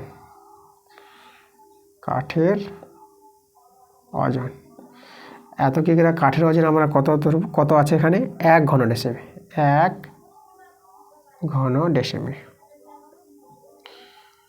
ঘন ডেসিমি। তাহলে 1 কিগ্রা কাঠের ওজন কত, আর এত কিগ্রা কাঠের ওজন কত? তবে কি নিয়মে বের করতে পারবো। 1 কিগ্রা কাঠের ওজন আমাদের 1/1.5 ঘন ডেসিমি, আর আছে 924 কিগ্রা কাঠের ওজন। তার উপরে চলে যাবে 924। আর দেখো, এখানে যদি আমরা দশমিকটা উঠিয়ে দিই, এটা আমাদের 15 হয়ে যাবে, আর 10টা এখানে চলে আসবে। এবার একটু কাটাকাটি করো, আমরা কাটাকাটি করে নেব কত দিয়ে? 3 দিয়ে কাটাকাটি করো, 3 5 15, আর এখানে 3 3 9, একটা শূন্য হবে, তারপর 24 ধরবো, 3 8 24। এবার দেখো, এখানে আমরা যে কাটাকাটি করে নিই, তাহলে আমরা, আচ্ছা একবার আমরা লিখছি, ঠিক আছে? আচ্ছা, 5 দিয়ে 10 করে দিলাম এটাকে। 2 দিয়ে গুণ করে নাও, তাহলে 2 দিয়ে গুণ করলে 2 8 16, আর 2 0 1 হয়ে যাবে, আর 3 দিয়ে 6, 616 ঘন ডেসিমি পেয়ে গেলাম। তো ঘন ডেসিমি। তাহলে কাঠের গুঁড়ির আয়তন কিন্তু এটা, তাই না? এই যে ওজনটাই তো আমাদের আয়তন। তো দেখো, এত আমরা কিগ্রাটাকে যখনই আমরা ঘন ডেসিমিতে ট্রান্সফার করলাম, তাহলে আমরা কি পেয়ে গেলাম? আমরা কাঠের গুঁড়ির আয়তন পেয়ে গেলাম, এত ঘন ডেসিমি। আচ্ছা, তো এখানে দেখো, কাঠের গুঁড়ির বক্রতলের ক্ষেত্রফল বলে দিয়েছি। তাহলে এখানে আমরা গুঁড়িটির বক্রতলের ক্ষেত্রফল আমরা কি জানি, মানে এটাতে চৌঙ্গাকৃতি আছে গুঁড়িটা। তাহলে এখানে দেখো তো, অতএব এই যে দেখো, কাঠের গুঁড়ির বক্রতলের ক্ষেত্রফল তোমাদের জানতে হবে, চোঙের বক্রতলের ক্ষেত্রফল 2πr/h, এটা হচ্ছে চোঙের বক্রতলের ক্ষেত্রফল। ওকে, তাহলে এটার মান কিন্তু আমাদের প্রশ্নে বলেছে 440, ঠিক আছে? বক্রতলের ক্ষেত্রফল বলে দিয়েছি, এটা 1 নং নাম দিয়ে দিলাম। আর এটা আয়তন। এবার কাঠের গুঁড়ির আয়তন πr²h, এটা হচ্ছে কাঠের গুঁড়ির আয়তন। তাহলে এটা আমাদের এই যে বের করলাম 616, ঠিক আছে? একে আমরা 2 নং নাম দিয়ে দিলাম। এবার 2/1 করবো, h কেটে যাবে, r এর মান পাবো। আমরা চলে আসি এখানে, তা আমরা করবো 2/1, আছে, করে পাই। তাহলে যদি ভাগ করে দিই তাহলে দেখো, তাহলে আমরা উপরে হবে পাই আর স্কোয়ার এইচ, আর নিচে হবে 2 পাই আর এইচ, আর এর হবে 616 উপরে 616, আর নিচে হবে আমাদের কত 440। এখানে এইচ এইচ কেটে যাবে, তাহলে এখানে আর কাটলে এখানে একটা আর থেকে যাবে, পাই পাই কেটে দেবো।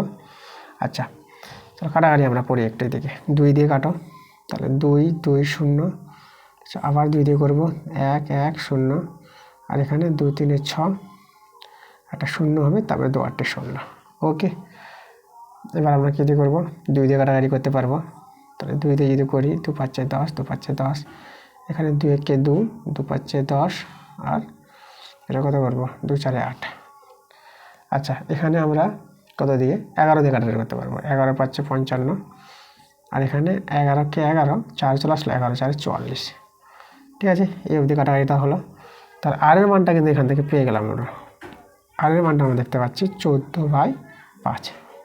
ঠিক আছে, আমাদের 14 আছে, 14/5, এটা হচ্ছে আর এর মান। আচ্ছা, আমাদের এইচ এর মানটা বের করে নেবো, আমরা বসিয়ে দিই কথায়, সব আমরা 1 নঙ্গে যদি বসিয়ে দিই তাহলে আমরা বলবো 1 থেকে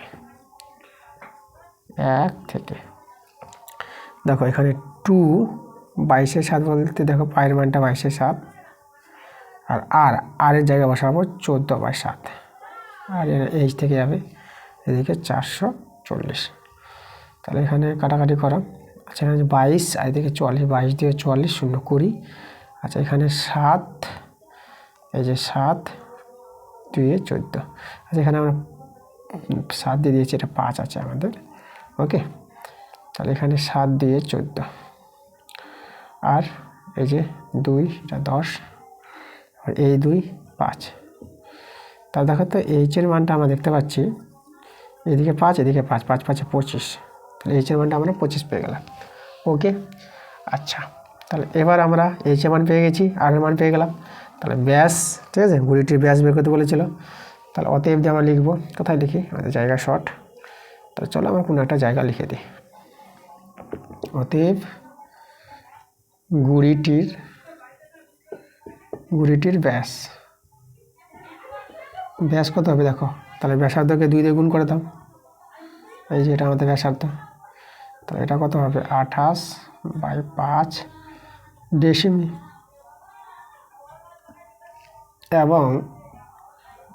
এবং উচ্চতা